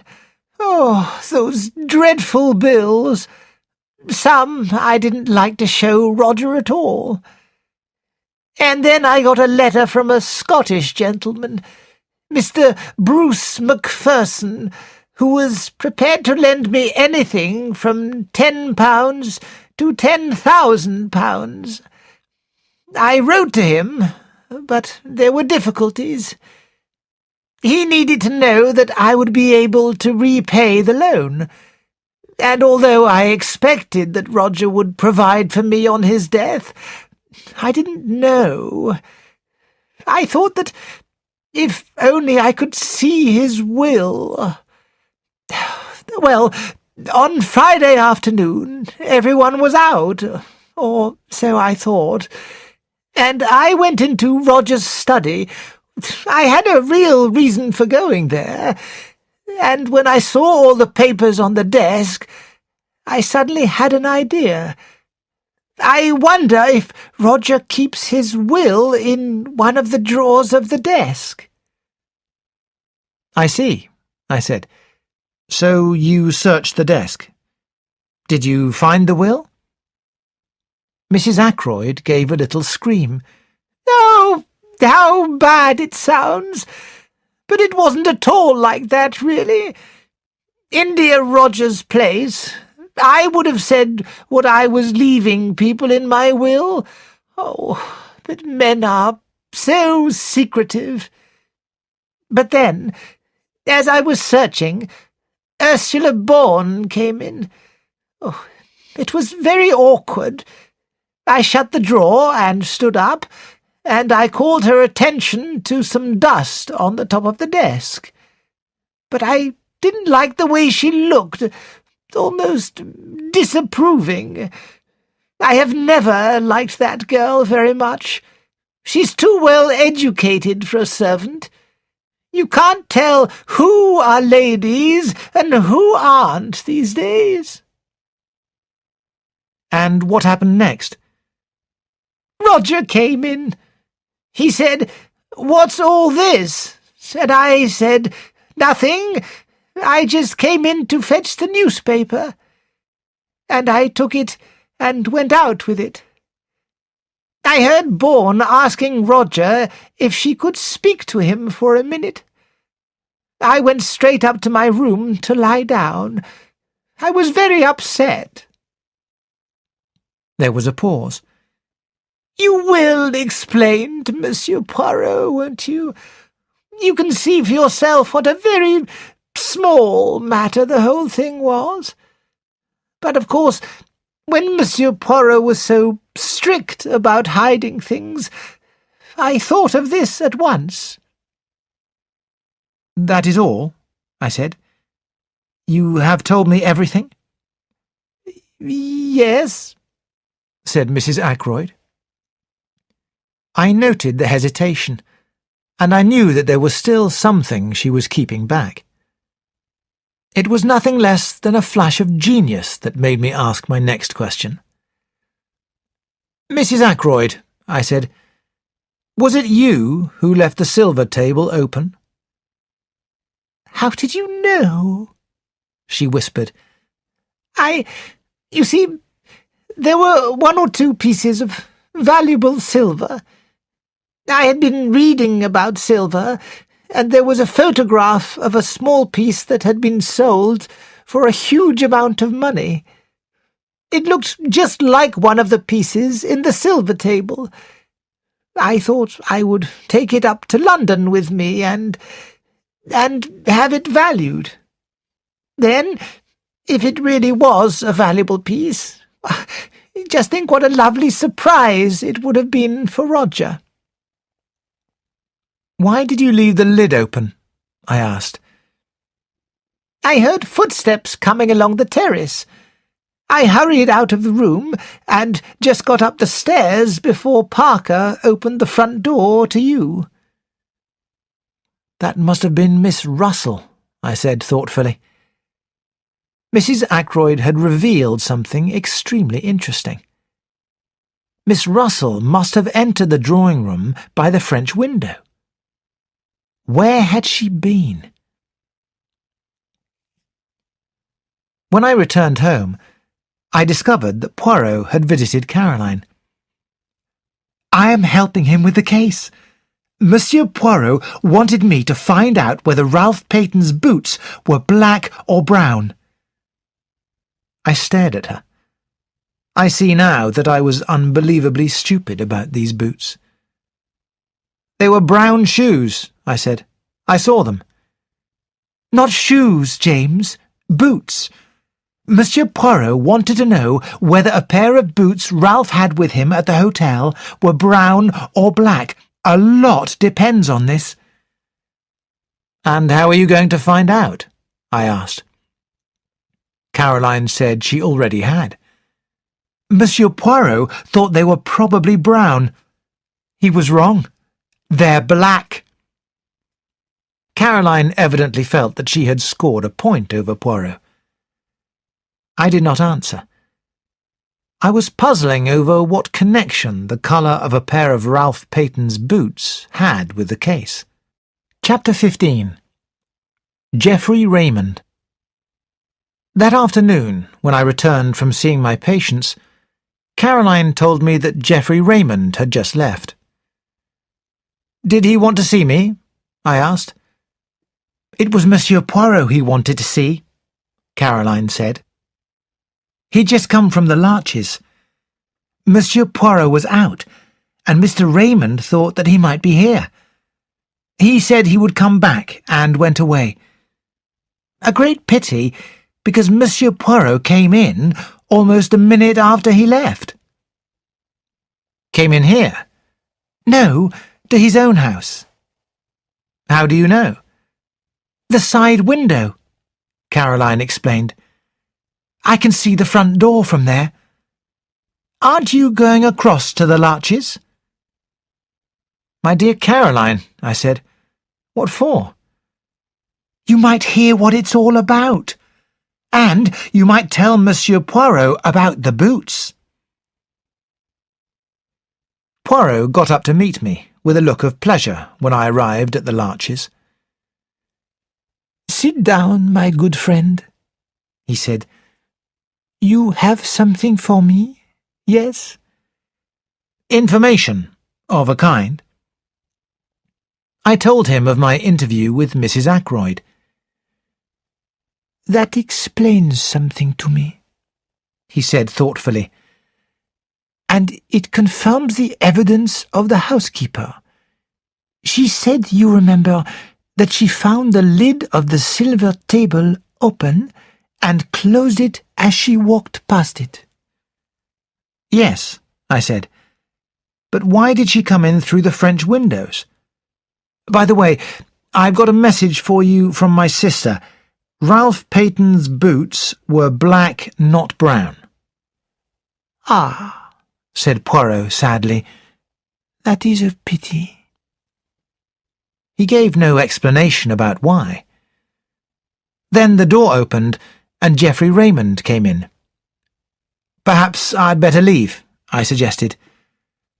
Please don't go because of me, Doctor, said Raymond. I just have a confession to make. You accuse us all of hiding something, Monsieur Poirot. I plead guilty. I was in debt, badly, and Ackroyd's £500 will solve all my problems. He smiled with that openness that made him such a likeable youngster. You are a very wise young man, said Poirot, nodding with approval.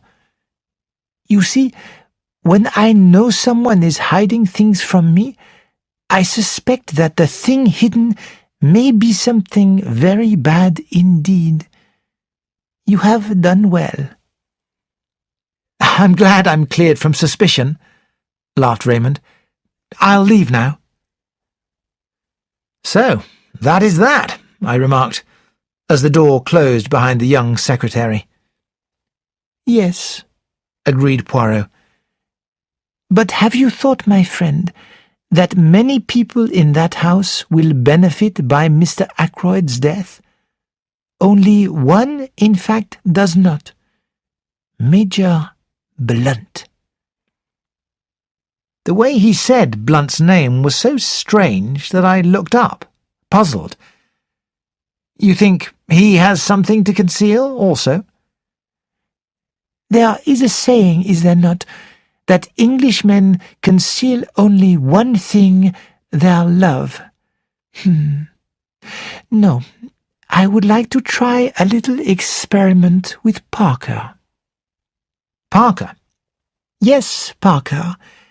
My thoughts always return to Parker, not as the murderer, but perhaps he is the scoundrel who blackmailed Mrs. Ferrars. Parker might have taken the letter, I said. It wasn't until later that I noticed it was gone. Then, my friend, will you accompany me to Fernly? We set out at once. At Fernly, Poirot asked to see Miss Ackroyd, and she came to us. Mademoiselle Flora, said Poirot, I am not yet satisfied of the innocence of Parker. With your help, I want to have him repeat some of his actions on that night. But we must think of something to tell him. Ah, I have it. Now, ring the servant's bell for Parker, if you will be so good, Doctor. I did so, and the butler soon appeared. You rang, sir? Yes, my good Parker, said Poirot. I have in mind a little experiment. I know that on the night of the murder, Major Blunt was on the terrace outside the study window.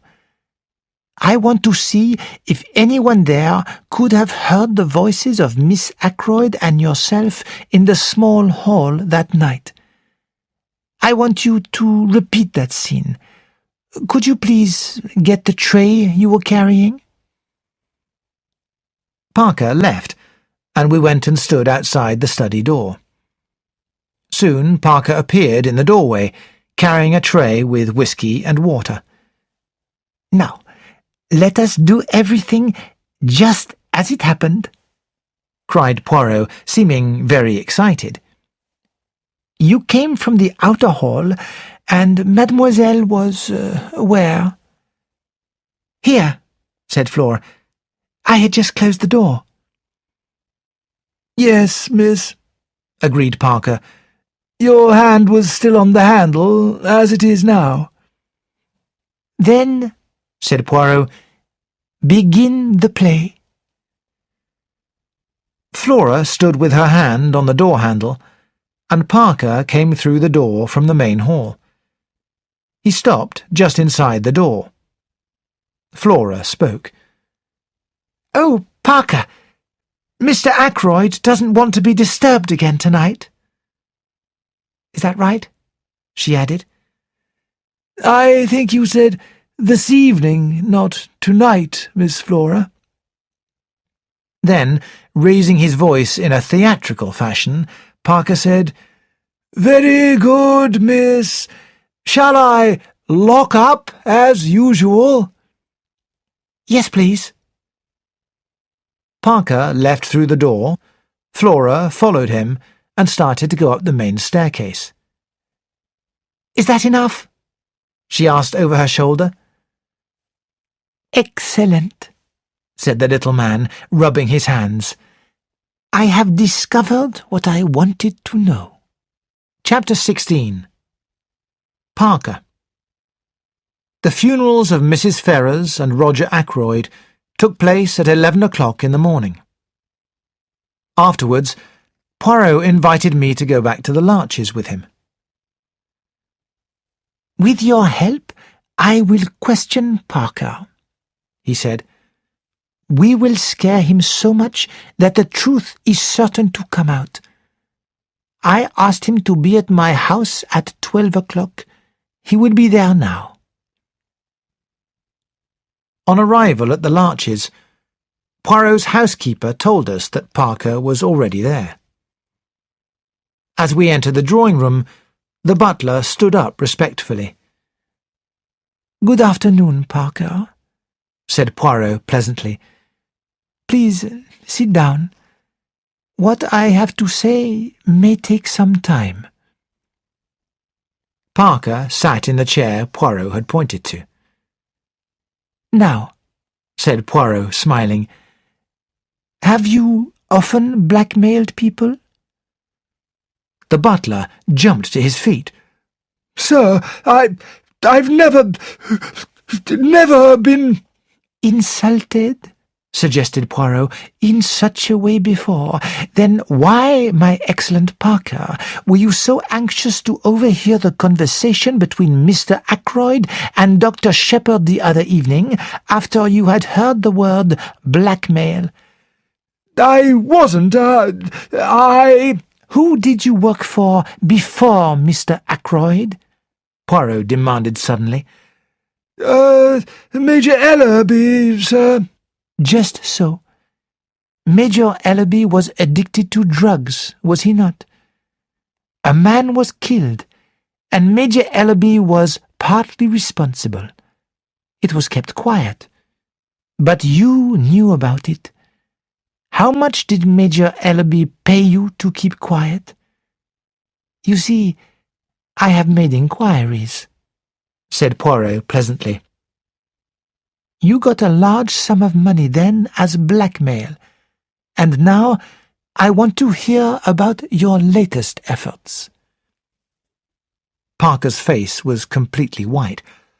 "But I never hurt Mr. Ackroyd. Honestly, sir, I didn't. It's true that I tried to listen that night.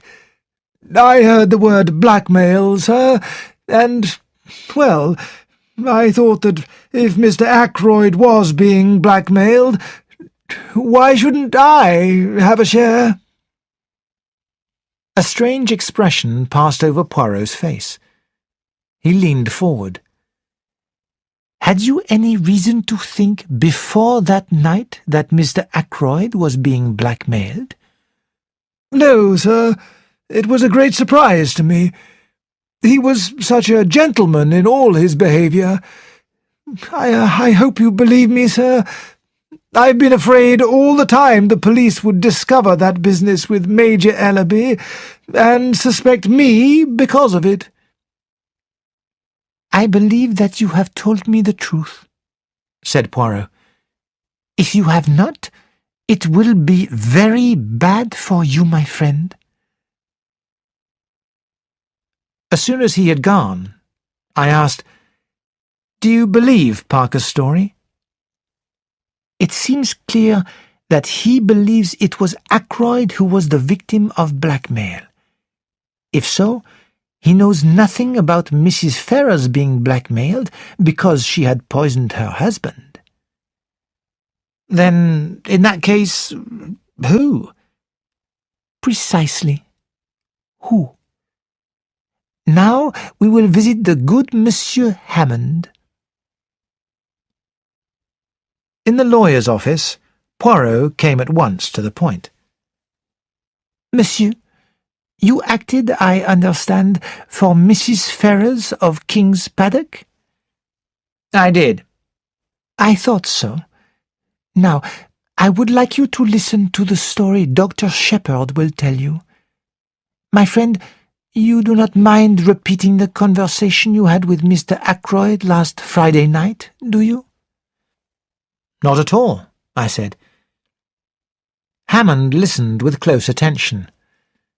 Blackmail, said the lawyer thoughtfully. I suspected that might be the case. Monsieur, said Poirot, could you please give us an idea of the actual money paid to the blackmailer? During the past year, Mrs. Ferrers sold shares. The money for them was paid into her account and not reinvested. I once asked her why not, and she said that she had to support several of her husband's poor relations. And the amount? Asked Poirot. In all, I should say £20,000. £20,000? I exclaimed. In 1 year. Mrs. Ferrers was a very wealthy woman, said Poirot. And the penalty for murder is death by hanging, and a murderer she was. I thank you, Monsieur Hammond, said Poirot, standing. When we were outside, Poirot said, We can remove Parker as a suspect. If he had £20,000, would he have continued being a butler? No. When we arrived at my house, I invited Poirot to come in. We were sitting in front of the fire and smoking when Caroline entered. "Have you found Ralph Peyton yet?" she asked Poirot. Where would I find him, mademoiselle? I thought perhaps you'd found him in Cranchester. In Cranchester? But why in Cranchester? I smiled. One of the many private detectives who live here, well, everyone in the village, in fact, saw you in a car on the Cranchester Road yesterday, I explained. Poirot laughed. Ah, that. A simple visit to the dentist. My tooth, it aches. Caroline was very disappointed, and we began discussing Ralph Peyton. He has a weak nature, I insisted, but not a savage one. Ah, said Poirot, but weakness, where does it end? Exactly, said Caroline. Look at James here. He would be as weak as water if I wasn't here to look after him. I've always believed it to be my duty to look after him. If he'd been brought up badly, who knows what mischief he might have got into? Now, as far as I can see, of the people connected to Fernly, only 2 could have had the opportunity of murdering Roger, and that is Ralph Peyton and Flora Ackroyd. Parker met her outside the door, didn't he? He didn't hear her uncle saying good night to her. She could have killed him before she left the room. Caroline, I'm not saying she did, James. I'm saying she could have done. As a matter of fact, I don't believe she'd kill even an insect. But there it is. Mr. Raymond and Major Blunt have alibis. Mrs. Ackroyd's got an alibi. Even that Russell woman has one. So who is left? Only Ralph and Flora. And whatever you say, I don't believe Ralph Peyton is a murderer. When Poirot spoke, It was in a gentle, almost dreamlike voice. Let us take a man, a very ordinary man. There is a weakness in him, but it is hidden. Let us suppose that something happens in his life. He is in difficulties, or he may discover a secret by accident. His first thought will be to speak out, to do his duty as an honest citizen. And then the weakness shows. Here is a chance of money, a great amount of money. He has to do nothing for it, just keep quiet. Then the desire for money grows. He must have more, and more, and in his greed he pushes his source of money too far. One can push a man as far as one likes, but with a woman one must not push too far. For a woman has at heart a great desire to speak the truth. How many husbands who have been unfaithful to their wives die and take their secret with them? How many wives, pushed too far by their husband's behavior, tell their husbands that they have been unfaithful? In a moment of anger, which they will regret, they tell the truth with great momentary satisfaction to themselves. So it was, I think, in this case. The strain was too great. And so, having confessed to Mr. Ackroyd, there was no reason for Mrs. Ferrars to pay the blackmailer more money. But the blackmailer knew he was about to be revealed. And he is not the same man he was a year ago. He is desperate. He is prepared to do anything, for if his crime is discovered, he will be ruined. And so the dagger strikes. It was as though he had put a spell upon the room. There was something in the power of Poirot's description which struck fear into both of us. Afterwards, he went on softly, the dagger removed, he will be himself again, normal, kind. But if the need arises again, then he will kill again. Chapter 17. Flora Ackroyd. As I was driving back from visiting my patients the following morning, I met Inspector Raglan. "Good morning, Dr. Shepherd," said the inspector. "I'm on my way to the Larches to let Monsieur Poirot know that he was quite right about those fingerprints. They did belong to Mr. Ackroyd. However, although he was right about that, I'm afraid to say that in other ways I don't think Poirot's mind is quite what it used to be. That's why he had to retire and come down here. It seems to be a family thing. He's got a nephew who's completely mad." "Poirot has?"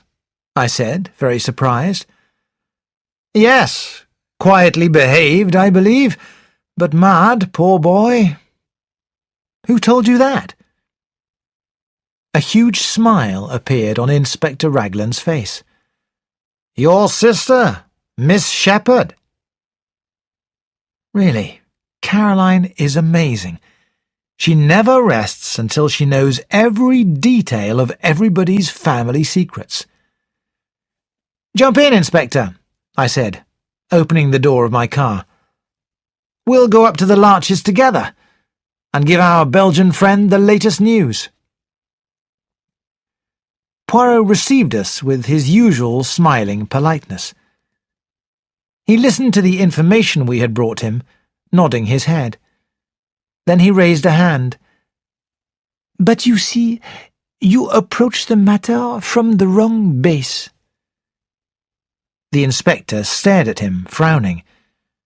"I don't understand what you mean." Poirot shook his head. "Look here. You believe Mr. Ackroyd was alive at 9:45. Well, you have to admit that too, don't you, Monsieur Poirot? I admit nothing that is not proved, Poirot answered with a quick smile.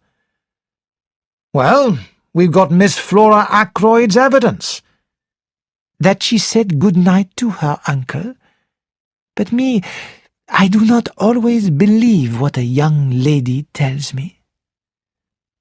But Parker saw her coming out of the door. No, that is just what he did not see. Parker saw her outside the door with her hand on the handle. He did not see her come out of the room. But where else could she have been? Perhaps on the stairs. That is my little idea. But those stairs only lead to Mr. Ackroyd's bedroom. Precisely. And still the inspector stared. You think she'd been up to her uncle's bedroom? Are you suggesting that it was Miss Ackroyd who took that £40? I suggest nothing.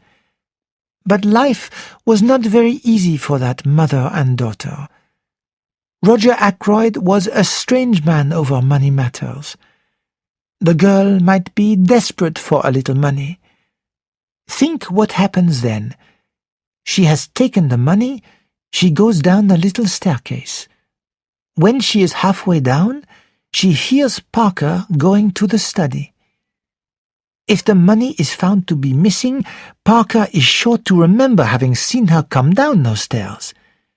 She has just time to run quietly down to the study door with her hand on the handle to show that she has just come out when Parker appears in the doorway. She says the first thing that comes into her head. She repeats the orders Roger Ackroyd gave earlier in the evening and then goes to her own room. Afterwards, it was a little difficult for Mademoiselle Flora. She was told simply that the police had arrived and that there had been a burglary. Naturally, she jumped to the conclusion that the theft of the money had been discovered. Her one idea was to stick to her story. When she learned that her uncle was dead, she was panic-stricken. Young women do not faint nowadays, monsieur, without huge provocation. And a young and pretty girl does not like to admit that she is a thief, especially before those whose good opinion she wants to keep. I was always convinced that Mademoiselle Flora was hiding something from us. To satisfy myself, I did the little experiment that I have told you about. Dr. Shepherd accompanied me. A test for Parker, you said it was, I remarked bitterly. Poirot hadn't been honest with me. The inspector stood. We must question the young lady right away. Will you come up to Fernly with me, Monsieur Poirot? Certainly. Dr. Shepherd will drive us in his car. On asking for Miss Ackroyd, we were shown into the billiard room. Flora and Major Hector Blunt were sitting on the long window seat. Good morning, Miss Ackroyd, said the inspector. Can we have a word or two alone with you? What is it? Asked Flora nervously. Don't go, Major Blunt. He can stay, can't he? She asked, turning to the inspector. If you want him to, said the inspector. But I have some questions to ask you, and I'd prefer to do it privately. I think you would prefer it also. I saw her face grow paler. Then she turned and spoke to Blunt. I want you to stay, please. Yes, I mean it. Whatever the inspector has to say to me, I'd rather you heard it. Raglan sighed. Well, if you really want to. Now, Monsieur Poirot? Flora looked at Poirot. Mademoiselle, what one does not tell Papa Poirot, he finds out. You took the money, did you not? There was a silence which lasted for at least a minute. Then Flora sat up straight and spoke. Monsieur Poirot is right. I am a thief. Yes, a thief. Now you know. I am glad the truth has come out. It's been a nightmare these last few days. You don't know what my life has been like since my father died and left us with no money. I've bought things I couldn't afford and promised to pay the shops later, knowing I couldn't. Oh, I hate myself when I think of it all. That's what brought us together, Ralph and I. We were both weak. I understood him, and I was sorry, because I'm the same. We're weak, miserable things. She looked at Blunt. But I'm not lying any more. I'm not pretending to be the kind of girl you like, young and innocent and simple. I don't care if you never want to see me again. I hate myself, despise myself, but you've got to believe one thing. If telling the truth would have made things better for Ralph, I would have spoken out. But I knew that it wouldn't be better for Ralph. It makes the case against him stronger than ever. I was not doing him any harm by sticking to my lie. Ralph, said Blunt. I see. Always Ralph. You don't understand, said Flora hopelessly. She turned to the inspector. I was desperate for money. I never saw my uncle that evening after he left the dining room. As for the money, you can do whatever you want. Nothing could be worse than it is now. Suddenly, she hid her face in her hands and rushed from the room. Well, said the inspector, so that's that. Blunt came forward. Inspector Raglan, he said quietly, that money was given to me by Mr. Ackroyd for a special purpose. Miss Ackroyd never touched it. She is lying with the idea of protecting Captain Peyton. I am prepared to swear to it. He made an awkward bow, then, turning quickly, he left the room. Poirot followed him into the hall. Monsieur, a moment, I beg of you. I am not deceived by your lie. All the same, what you have done here is very good. You are a man quick to think and to act. The other day I spoke of hidden things. All the time I have seen what you are concealing. Mademoiselle Flora, you love her with all your heart. Oh, why must everyone in England avoid talking about love as though it was some disgraceful secret? You love Mademoiselle Flora. You seek to conceal that fact from everyone, but take the advice of Hercule Poirot. Do not conceal it from Mademoiselle herself. What do you mean by that? Blunt said sharply. You think that she loves Ralph Peyton, but I, Hercule Poirot, tell you that that is not so. Mademoiselle Flora accepted Captain Peyton's offer of marriage to please her uncle, and because she saw in the marriage a way of escape from her life here. She liked him, and there was much sympathy and understanding between them. But love? No. It is not Captain Peyton Mademoiselle Flora loves. "What do you mean?" asked Blunt. I saw the dark red blush under his suntanned skin. You have been blind, monsieur. She is loyal, the little one. Ralph Peyton is under suspicion. She feels that she must support him. "Do you really think—" Blunt began and stopped. If you doubt me, ask her yourself, monsieur. But perhaps you no longer care to, after the theft of the money." Blunt gave a sound like an angry laugh. "Do you think I'd turn away from her because of that? Roger was always difficult about money, so she got in a mess and was too frightened to tell him. Oh, poor child. Poor lonely child." Poirot looked thoughtfully at the side door. "Mademoiselle Flora went into the garden, I think," he murmured. "I've been a complete fool," said Blunt. "You're a good man, Monsieur Poirot. Thank you."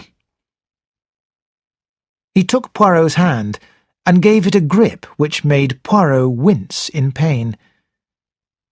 Then he walked quickly to the side door and went out into the garden. "Not a complete fool," murmured Poirot, massaging his hand. "Only one kind, the fool in love."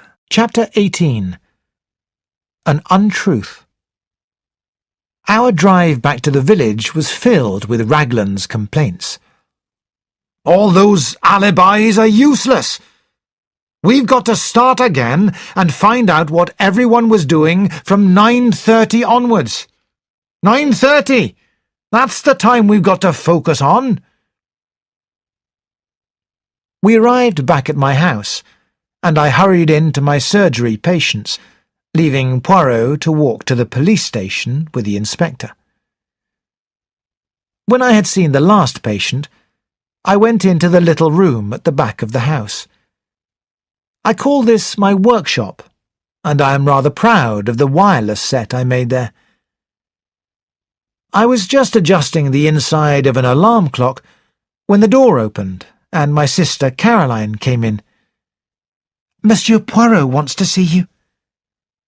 "Well," I said, "bring him in here." Caroline returned in a moment or two with Poirot, and then left, shutting the door. "Aha, my friend," said Poirot. Coming forward, he sat down and looked at me. "You know," I said, throwing down the screwdriver I was holding, "it's extraordinary. The whole case has changed entirely." Poirot smiled. "Surely it is obvious," he murmured. "According to you, everything is obvious, but it's not obvious to me. It's as if you have left me walking about in a fog." Poirot shook his head. "No, my friend. Take the matter of Mademoiselle Flora. The inspector was surprised, but you were not." "I never dreamed of her being the thief, but I felt that Flora was hiding something. So the truth, when it came, was almost expected. It upset Inspector Raglan very much indeed, poor man." "Ah, yes. But I made good use of his unhappiness and persuaded him to help me in a small matter." Poirot took a sheet of writing paper from his pocket and read aloud, "The police have for some days been searching for Captain Ralph Peyton, the stepson of Mr. Ackroyd of Fernly Park, whose tragic death occurred last Friday. Captain Peyton has been found in Liverpool, where he was about to sail for America. Poirot folded up the piece of paper again. That, my friend, will be in the newspapers tomorrow morning. I stared at him. But it isn't true. He isn't in Liverpool. Poirot smiled with pleasure. You have such quick intelligence. I assured Inspector Raglan that very interesting results would follow the appearance of this report in the newspaper, so he agreed. I still do not understand, I said, what you expect to get out of this. You should use your little grey cells, said Poirot seriously. He got to his feet and came across to the bench. I see you love machinery, my friend. Pleased by his attention, I showed Poirot my homemade wireless and one or two little inventions of my own. Small things, but useful in the house. Decidedly, said Poirot, you should be an inventor, not a doctor. Chapter 19. In the newspaper. The news about Ralph Peyton, invented by Poirot, appeared in the newspaper the next morning. And that afternoon, Poirot arrived at my house. I have something I would like you to do, my friend, he said. Tonight, I want to have a little meeting at my house. I need Mrs. Ackroyd, Mademoiselle Flora, Major Blunt, and Mr. Raymond. I would like you to ask them to come at 9 o'clock. You will ask them, yes? With pleasure. But why not ask them yourself? Because they will want to know my reasons for having the meeting. And, as you know, my friend, I dislike having to explain my little ideas until the time comes. It was then that Caroline opened the door. Her face was full of excitement. "Ursula Bourne," she said. "She's here. I've asked her to wait in the dining room. She's terribly upset, poor thing, and says she must see Monsieur Poirot at once. His housekeeper told her he was here."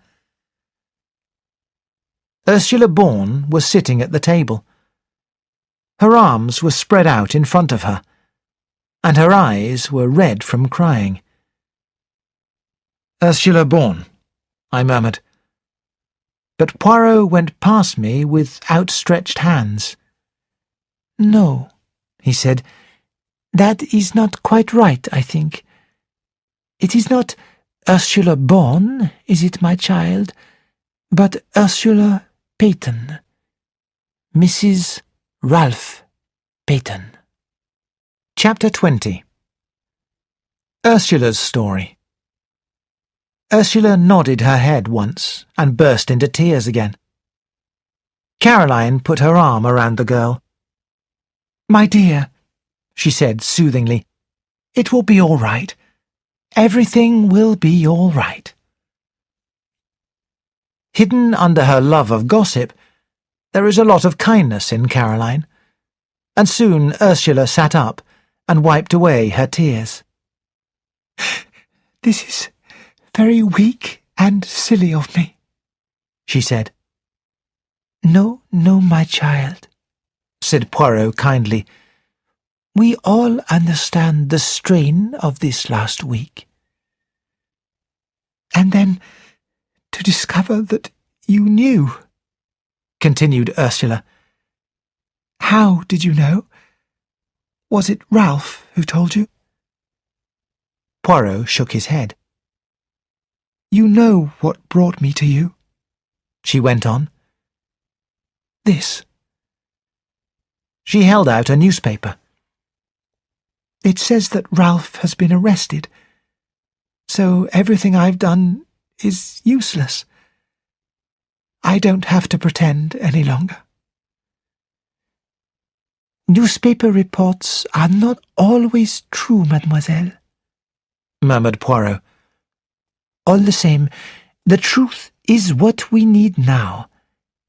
Now listen, I do truly believe that your husband is innocent. But if I am to save him, I must know all there is to know, even if it does seem to make the case against him stronger than before. How well you understand, said Ursula. So, you will tell me the whole story, will you not? From the beginning. What I want to know, Caroline said, is why this child was pretending to be a parlour maid. Why did you do it? For a joke? To earn money, said Ursula quietly. Ursula Bourne, it seemed, was one of a family of 7 children, and her parents had lost all their money. Ursula's eldest sister was married to a Captain Folliot. Ursula was determined to earn her living and disliked the idea of being a nursery governess, one of the few professions open to untrained girls. Ursula preferred to get a job as a parlour maid. It was her sister who had written a reference for her. At Fernly, despite some comment about her obviously good education, she was a success at her job. I enjoyed the work, she explained, and I had plenty of time to myself. And then came her meeting with Ralph Peyton, and the love affair which ended in a secret marriage. Ralph had persuaded her into that. He had said that his stepfather would never let him marry a girl who had no money. Ralph had said that he would find a job, and then, when he was earning enough money to support her, they would tell Ackroyd. He hoped, however, that this might not be necessary. He hoped that his stepfather might still be persuaded to pay his debts. But when Ackroyd learned how much money Ralph owed, he became extremely angry and refused to help his stepson in any way. Some months passed, and then Ralph was ordered to come to Fernly. It was now Roger Ackroyd's greatest wish that Ralph should marry Flora, and he told the young man that this was what he wanted. As always, Ralph took the easy way and agreed that he would ask Flora to marry him. Neither Flora nor Ralph pretended that they loved one another. It was, on both sides, a business arrangement. Roger Ackroyd told them what he wanted, and they agreed. Ralph was not the kind of young man who thought about the future, and I believe that he thought the engagement to Flora could be ended after a few months. Both Flora and Ralph got Ackroyd to agree that it should be kept a secret for a month or 2.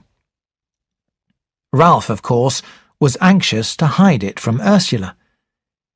He felt that her strong and honest nature would not agree to such lies. Then came the moment when Roger Ackroyd, always determined to be in control, decided to announce the engagement. He said nothing of his intention to Ralph, only to Flora, and Flora didn't object. Ursula was shocked by the news. She wrote to Ralph, demanding that he come down from London to see her. They met in the woods, where some of their conversation was heard by my sister. Ralph implored Ursula to keep silent for a little while longer. But Ursula was determined to tell Mr. Ackroyd the truth immediately. Husband and wife parted in anger. Ursula asked for a meeting with Roger Ackroyd that same afternoon, and told him of the marriage. Their meeting was an angry one, and it might have been even worse if Ackroyd hadn't already been obsessed with his own troubles. It was bad enough, however. Unforgivable things were said by both of them. That evening, Ursula met Ralph by the goldfish pond, going out secretly from the house by the side door in order to do so. Ralph said that Ursula had ruined his life by telling the truth to his stepfather. It was quite possible that Ackroyd would change his will and disinherit Ralph. Ursula, hurt and angry, told Ralph that she hated the way he had behaved. They parted, still angry with one another, and Ursula, in despair, had thrown her wedding ring into the pond. A little over half an hour later came the discovery of Roger Ackroyd's body. Since that night, Ursula had neither seen nor heard from Ralph. What a damaging series of facts this story was. I knew Ackroyd well enough. He would definitely have changed his will if he had lived. His death came at just the right time for Ralph and Ursula Peyton. No wonder the girl had kept silent and played her part so well. My thoughts were interrupted by Poirot speaking. "Mademoiselle, I must ask you one question, and on it everything may depend. What time was it when you parted from Captain Ralph Peyton?" "It was 9:30 when I went out to meet him. Major Blunt was walking up and down the terrace, so I had to go around the bushes to avoid him. I must have reached Ralph at about 27 minutes to 10. I was with him 10 minutes, for it was 9:15 when I got back to the house." "Mademoiselle, what did you do when you got back to the house?" "I went up to my room." "Is there anyone who can prove that?" "Prove? That I was in my room? Oh, no. But surely— Oh, I see. They might think— I saw the horror in her eyes. Poirot finished the sentence for her. "That it was you who entered by the window and stabbed Mr. Ackroyd as he sat in his chair?" "Yes." "Nobody but a fool would think any such thing," said Caroline angrily.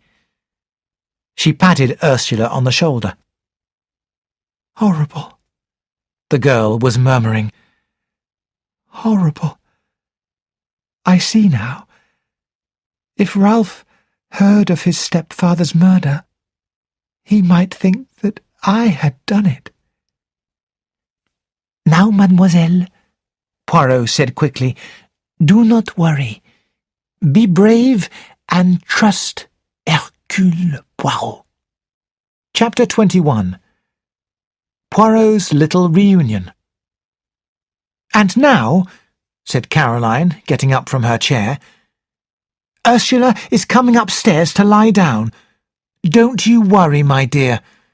Monsieur Poirot will do everything he can for you. Be sure of that." "So far, so good," Poirot said when they had gone. "Things are becoming clearer." "They're looking blacker and blacker against Ralph Peyton," I said. "Yes, that is so. But it was to be expected, was it not?" I looked at him, confused by the remark. Suddenly he sighed and shook his head. There are moments when I really miss my friend Hastings. Always, when I had a big case, he was by my side, and he helped me. Yes, he often helped me, for he had an ability to discover the truth without realizing it. At times he would say something particularly foolish, and yet that foolish remark would reveal the truth to me. and it was his habit to keep a written record of the cases that proved interesting.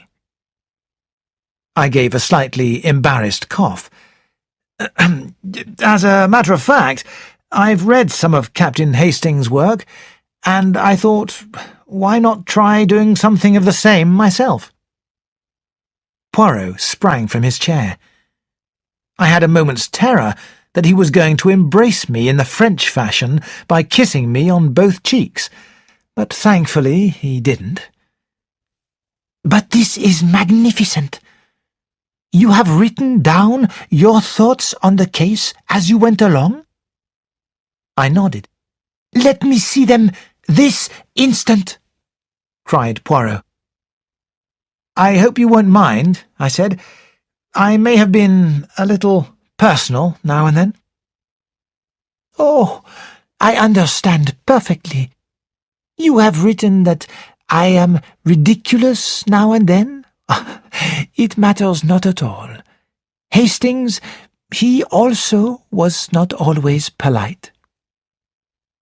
Hoping that what I had written would be published one day in the future, I had divided the work into chapters. Poirot had therefore 20 chapters to read. Still doubtful, but knowing that I had to go out to a patient some distance away, I gave the pages to him and went out.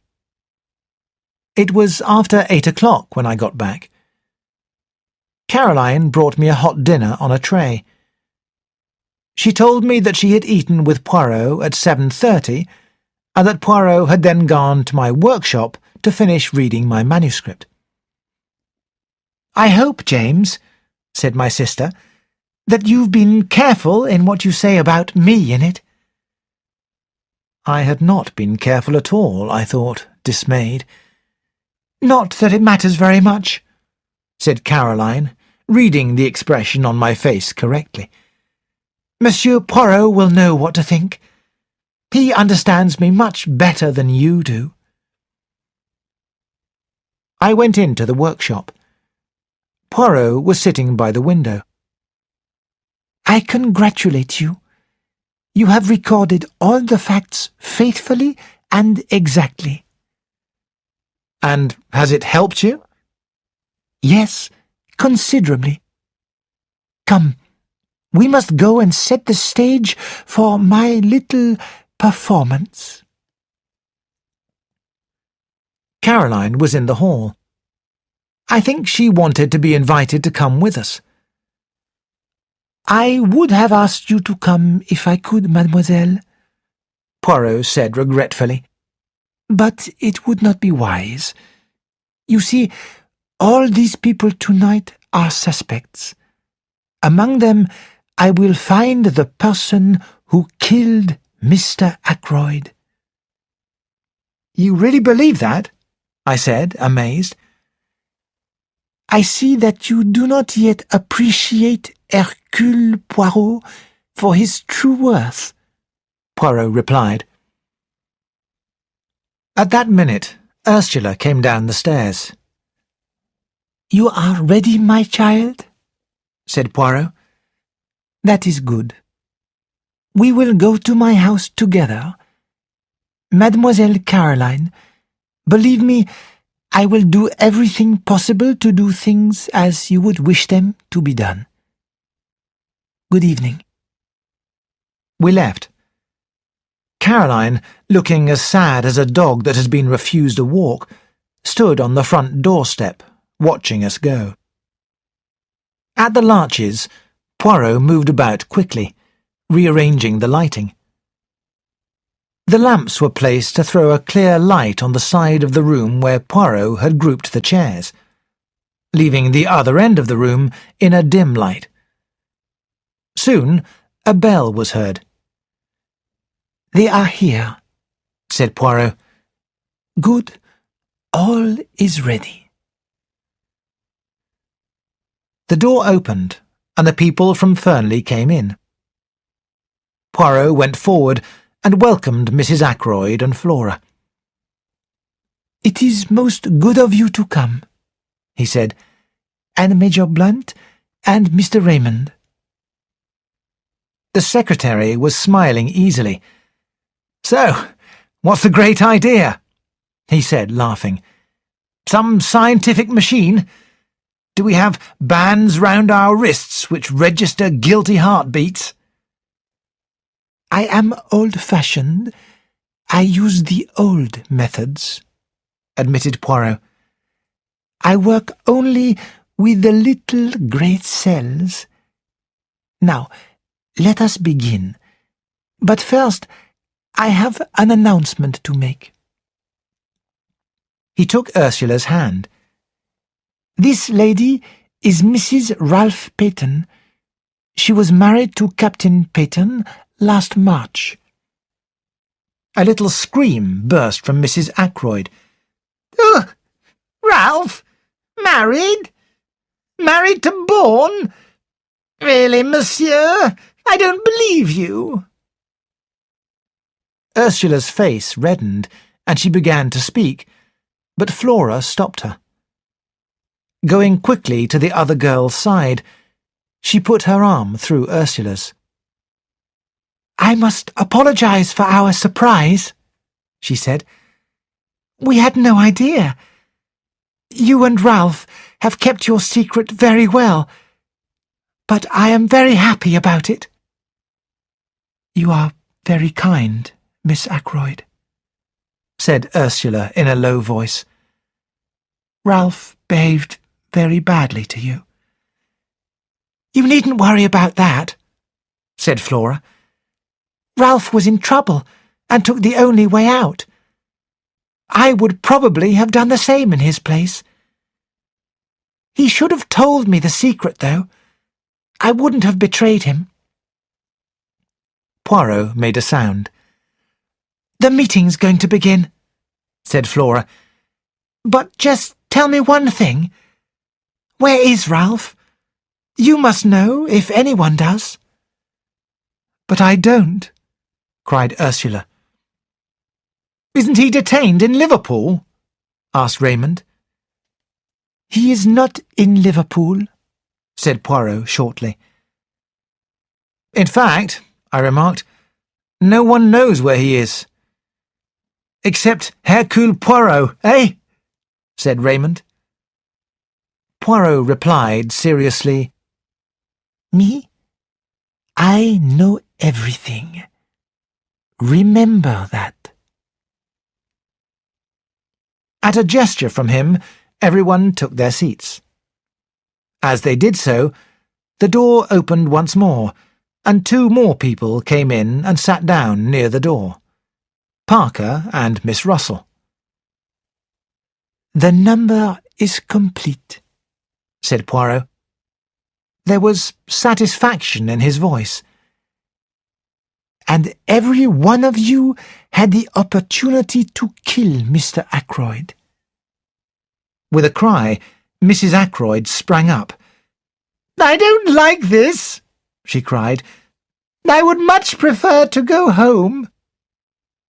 "You cannot go home, madame," said Poirot, "until you have heard what I have to say."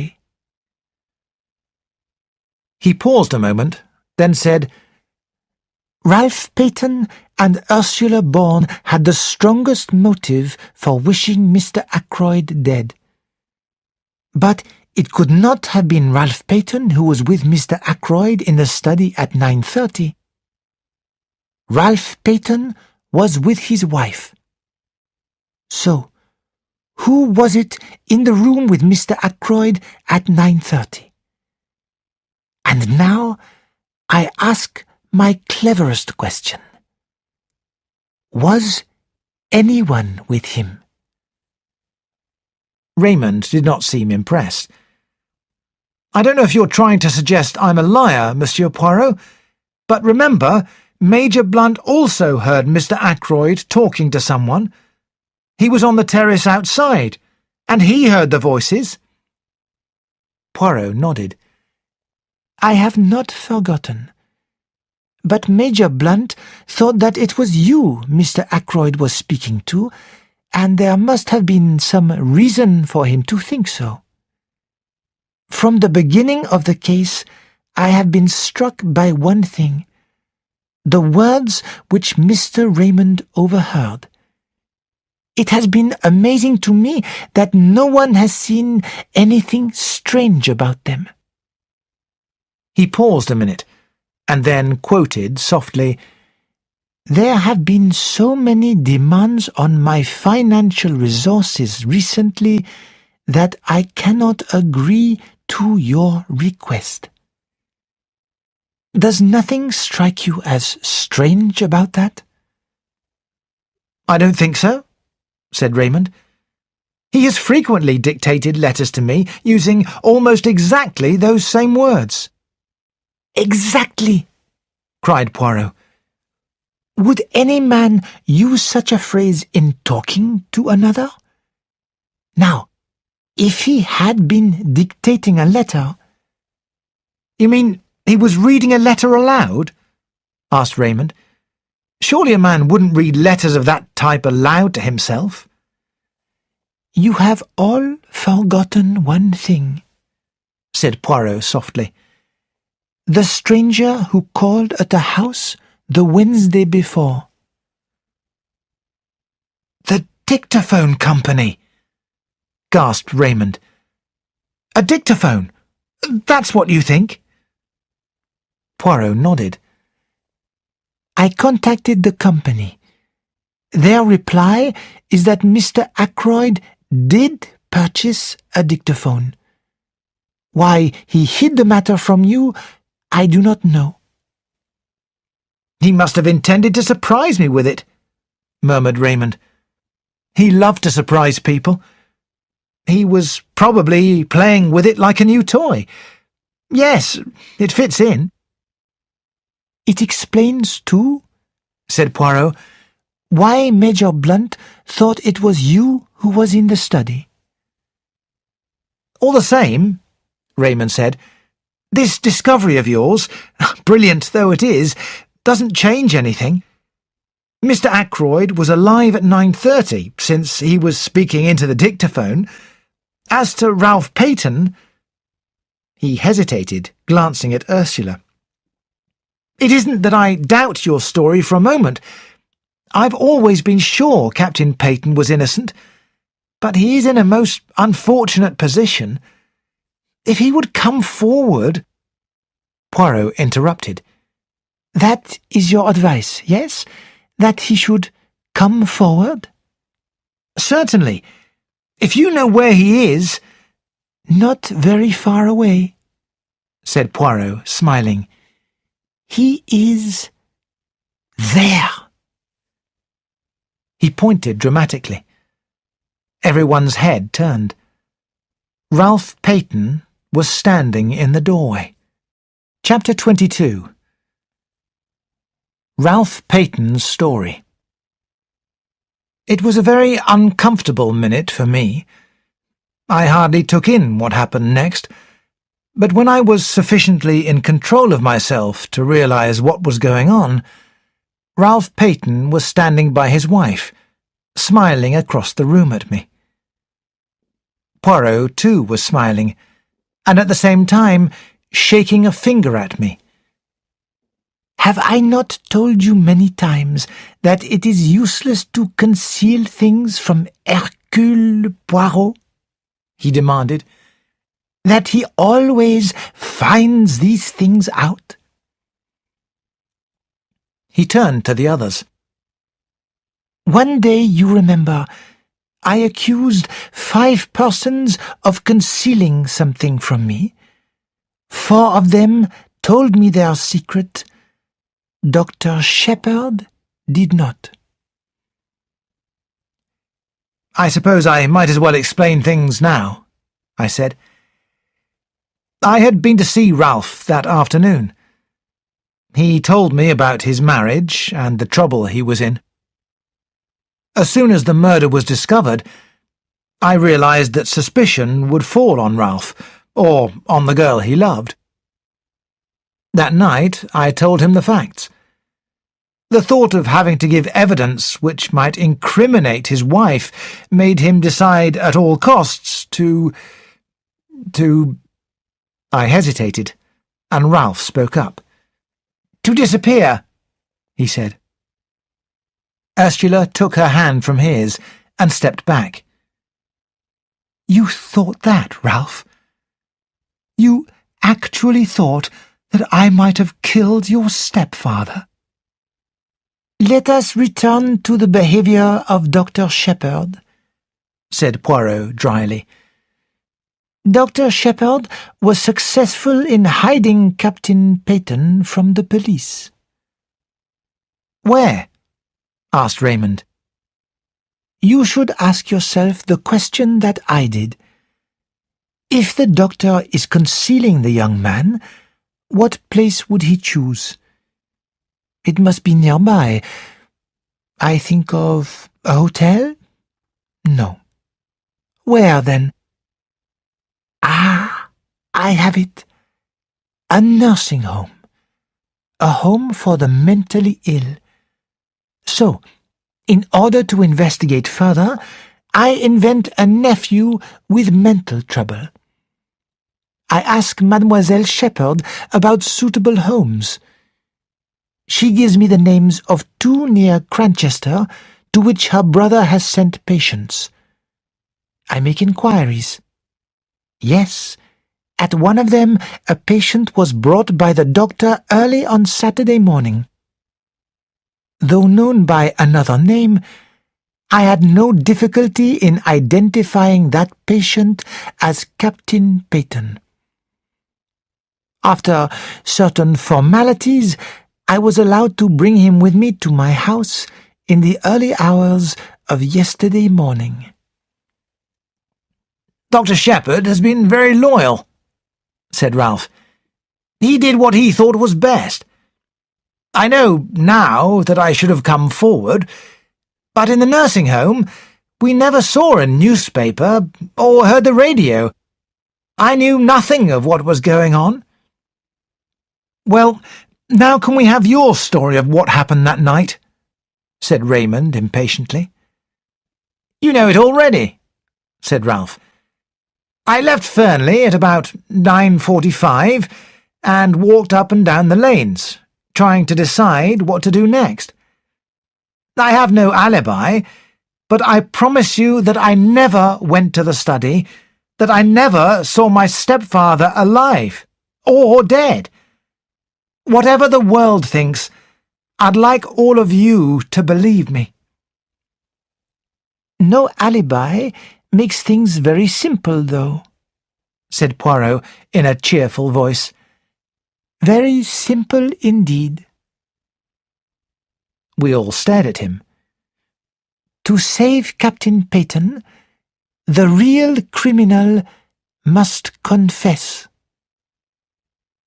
He smiled round at us all. See now, I did not invite Inspector Raglan to be present. I did not want to tell him everything I know tonight. He leaned forward, and suddenly his voice and his whole personality changed. He suddenly became dangerous. I know the murderer of Mr. Ackroyd is in this room now. It is to the murderer I speak. Tomorrow, the truth goes to Inspector Raglan. You understand? There was a tense silence. Then Poirot's housekeeper came in with a telegram. Poirot opened it quickly. Blunt's voice rose. The murderer is amongst us, you say? You know who? Poirot had read the message. I know now. He tapped the paper. What is that? Said Raymond sharply. A wireless message from a ship now on her way to the United States. There was complete silence. Poirot stood up and bowed. Messieurs et mesdames, this meeting of mine is at an end. Remember, the truth goes to Inspector Raglan in the morning. Chapter 23. The Whole Truth. Poirot made a gesture for me to stay after everyone had left. I was puzzled. There had been a real threat in Poirot's words, but I still believed he had the wrong idea. He moved over to the fireplace. "Well, my friend," he said quietly, "and what do you think of it all?" I don't know what to think. Why not go straight to Inspector Raglan with the truth instead of giving the guilty person this warning? Poirot sat down. "Use your little grey cells," he said. "There is always a reason behind my actions." I said slowly, "It seems to me that the first reason was to try and force a confession from the murderer." "A clever idea, but not the truth." My second thought is that perhaps by making him believe you knew, you might force him out into the open. He might try to silence you as he formerly silenced Mr. Ackroyd. "And use myself to trap him? Mon ami, I am not sufficiently heroic for that." Then surely you are running the risk of letting the murderer escape by warning him. Poirot shook his head. "He cannot escape. There is only one way out, and that way does not lead to freedom." You really believe that one of those people here tonight committed the murder? I asked. "Yes, my friend. I will explain exactly how I reached my conclusion. Now, there were two facts and a little discrepancy in time which attracted my attention. The first was the telephone call. If Ralph Peyton was indeed the murderer, the telephone call became meaningless and silly. Therefore, I said to myself, Ralph Peyton is not the murderer. I concluded that the telephone call must have been made by an accomplice of the murderer. I was not quite pleased with that deduction, but I let it stand for the minute. I next examined the motive for the call. That was difficult. I could only get at it by judging its result, which was that the murder was discovered that night instead of the following morning. But matters were still not clear. What was the advantage of having the crime discovered that night rather than the following morning? The only idea I had was that the murderer, knowing the crime was to be discovered at a certain time, could make sure of being present when the door was broken in, or immediately afterwards. And now we come to the second fact. The chair pulled out from the wall. Inspector Raglan dismissed that as of no importance. I, on the contrary, have always regarded it as hugely important. The chair, being pulled out as it was, would stand in a direct line between the door and the window. The window, I said quickly. You too have my first idea. I imagined that the chair was pulled out to hide something connected to the window. But I abandoned that thought, for the chair hid very little of the window. But just in front of the window there was a table with books and magazines on it.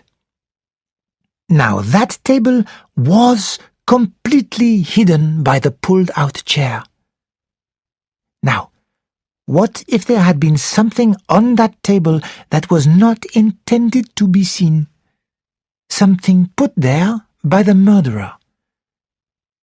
I had no idea of what that something might be, but I knew it was something that the murderer had not been able to take away with him. However, it was vital that it should be removed as soon as possible after the crime had been discovered. And so, the telephone message and the opportunity for the murderer to be there when the body was discovered. Now, 4 people were on the scene before the police arrived.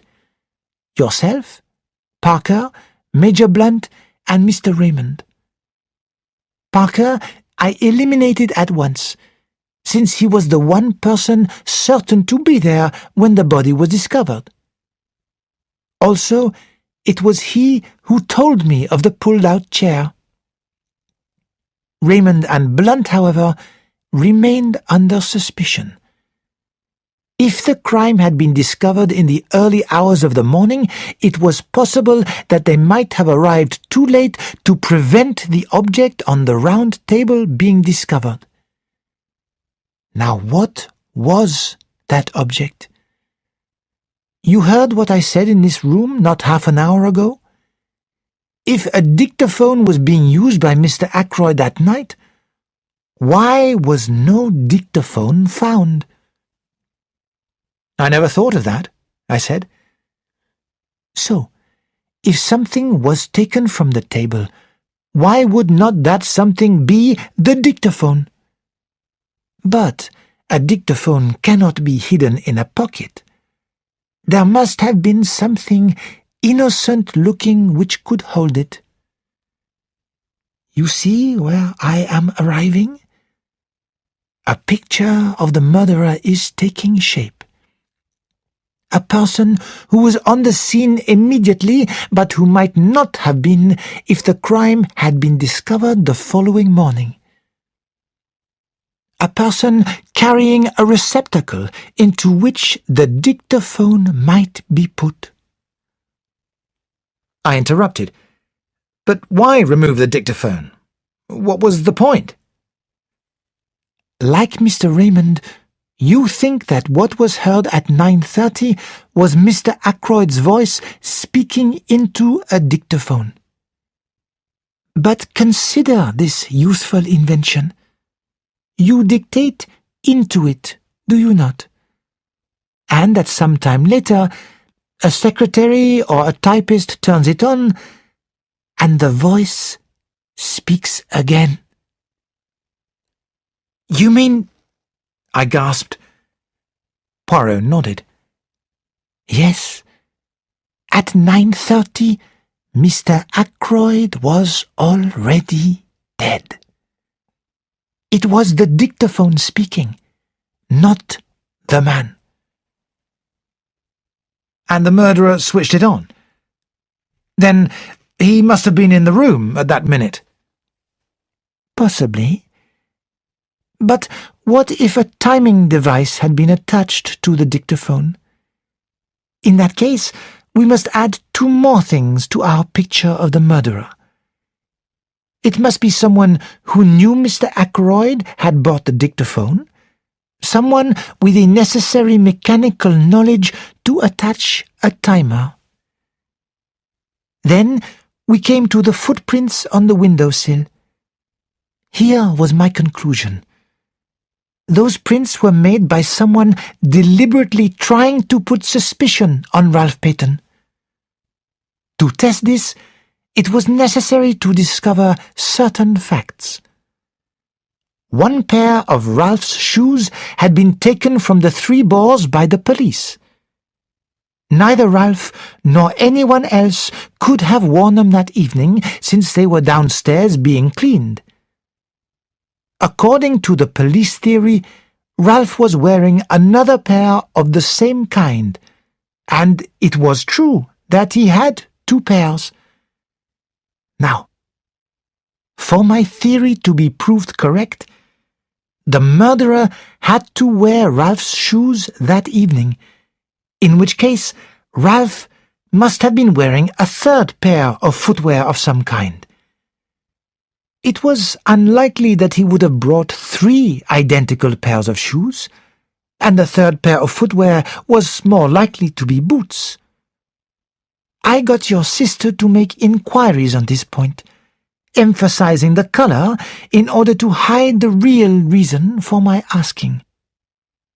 You know the result of her investigations. Ralph Peyton had a pair of boots with him. The first question I asked him when he came to my house yesterday morning was what he was wearing on his feet on the night of the murder. He replied at once that he had worn boots.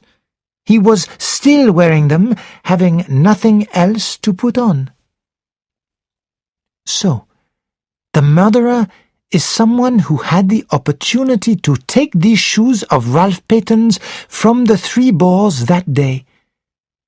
And the murderer must have been a person who had the opportunity to take that dagger from the silver table.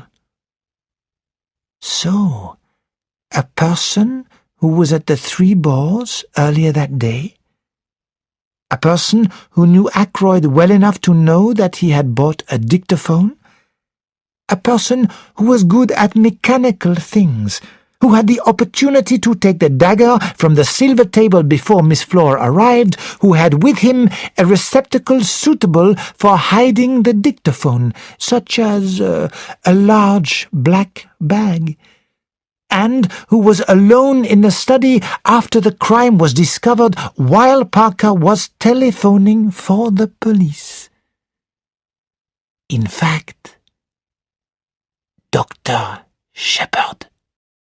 Chapter 24. And nothing but the truth.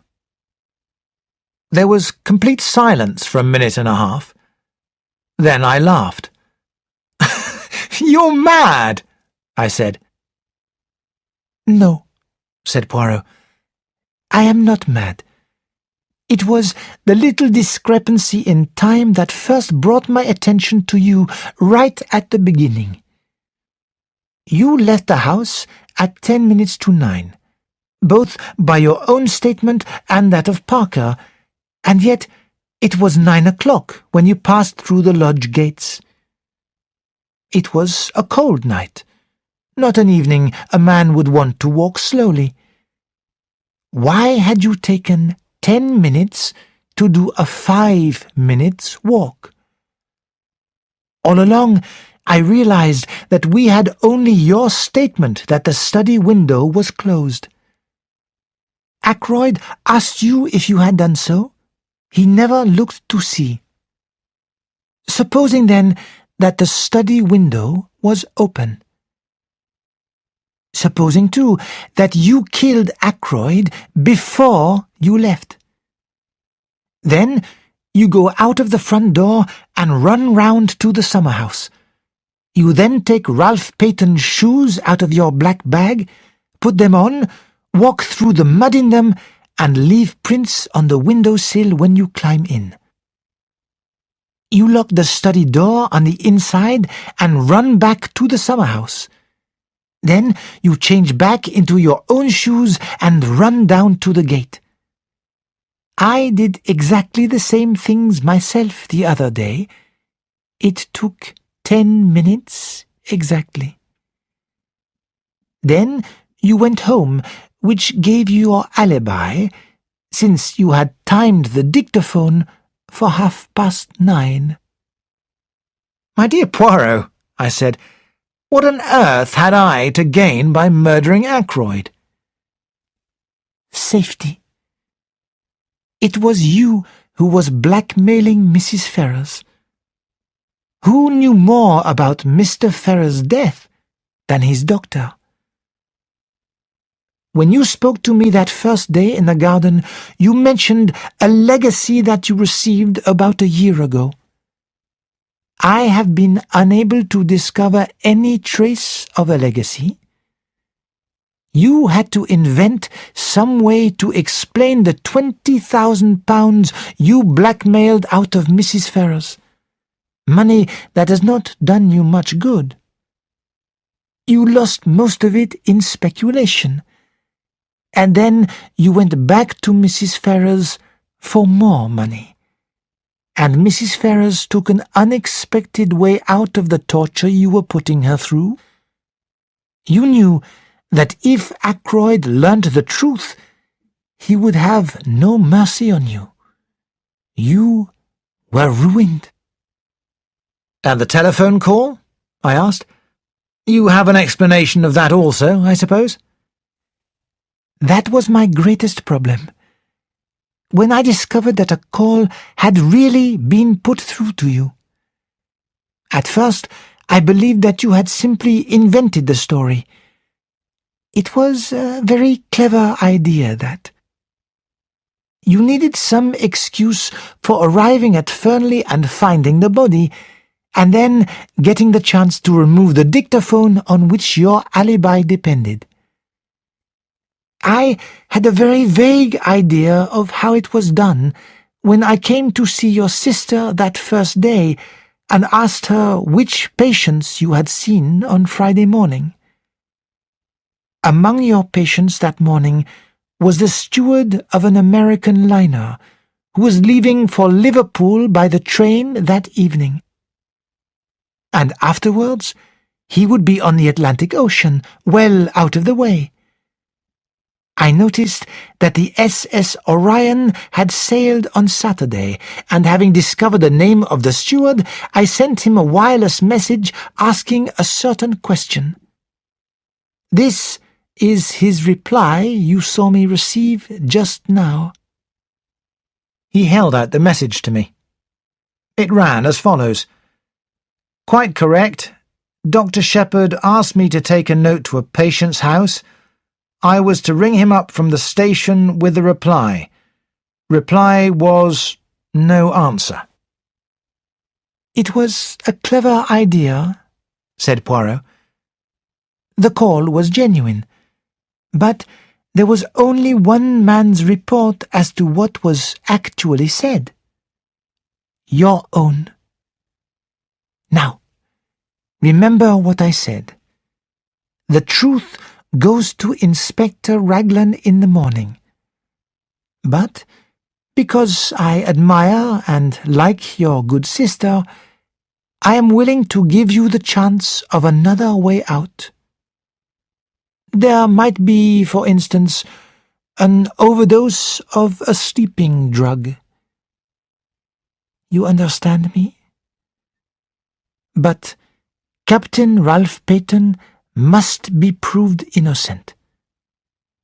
I suggest that you finish that very interesting manuscript of yours with the truth.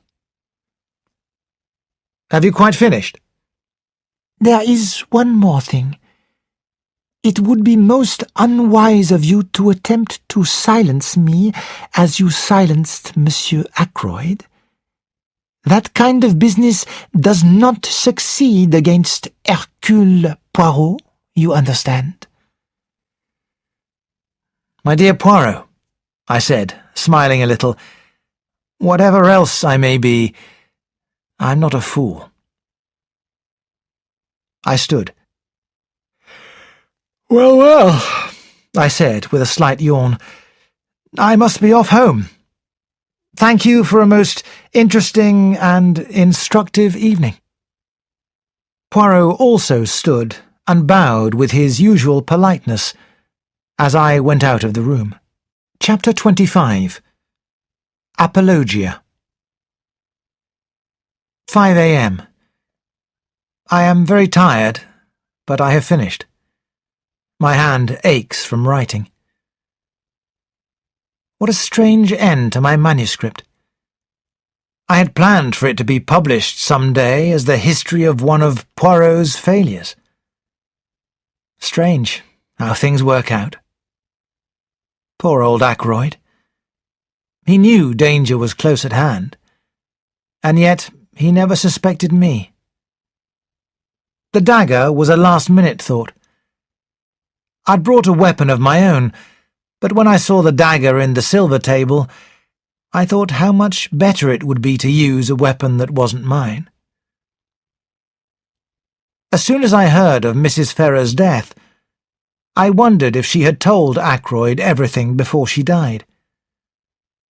When I met him, I thought that perhaps he knew the truth, but that he was going to give me the chance to deny it. So I went home and made my plans. He had given me the dictaphone 2 days before to make a small adjustment to it. I did what I needed to, and took it up with me in my bag that evening. When I looked round Ackroyd's study from the door, I was quite satisfied. Nothing had been left undone. The dictaphone was on the table by the window, timed to switch on at 9:30, and the armchair was pulled out to hide it from the door. I must admit that it gave me a shock to find Parker just outside the door.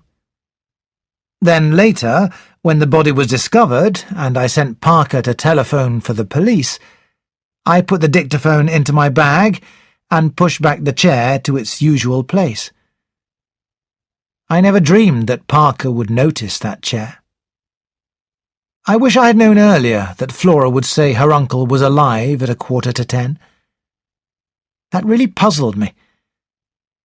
But my greatest fear all through has been Caroline. I have suspected she might guess. It was strange the way she spoke that day of my being as weak as water. Well, she will never know the truth. I can trust Poirot. He and Inspector Raglan will manage it between them. I would not like Caroline to know. She is fond of me, and my death will bring her great sadness. But sadness passes. Discovering that I am a murderer would live with her forever. When I have finished writing, I will put this manuscript in an envelope and address it to Poirot. And then, what will it be? Veronal? That would be a kind of justice. Not that I take any responsibility for Mrs. Ferrers' death. It was the direct result of her own murderous actions. I feel no pity for her. I have no pity for myself either. So, let it be Veronal. But I wish Hercule Poirot had never retired from work.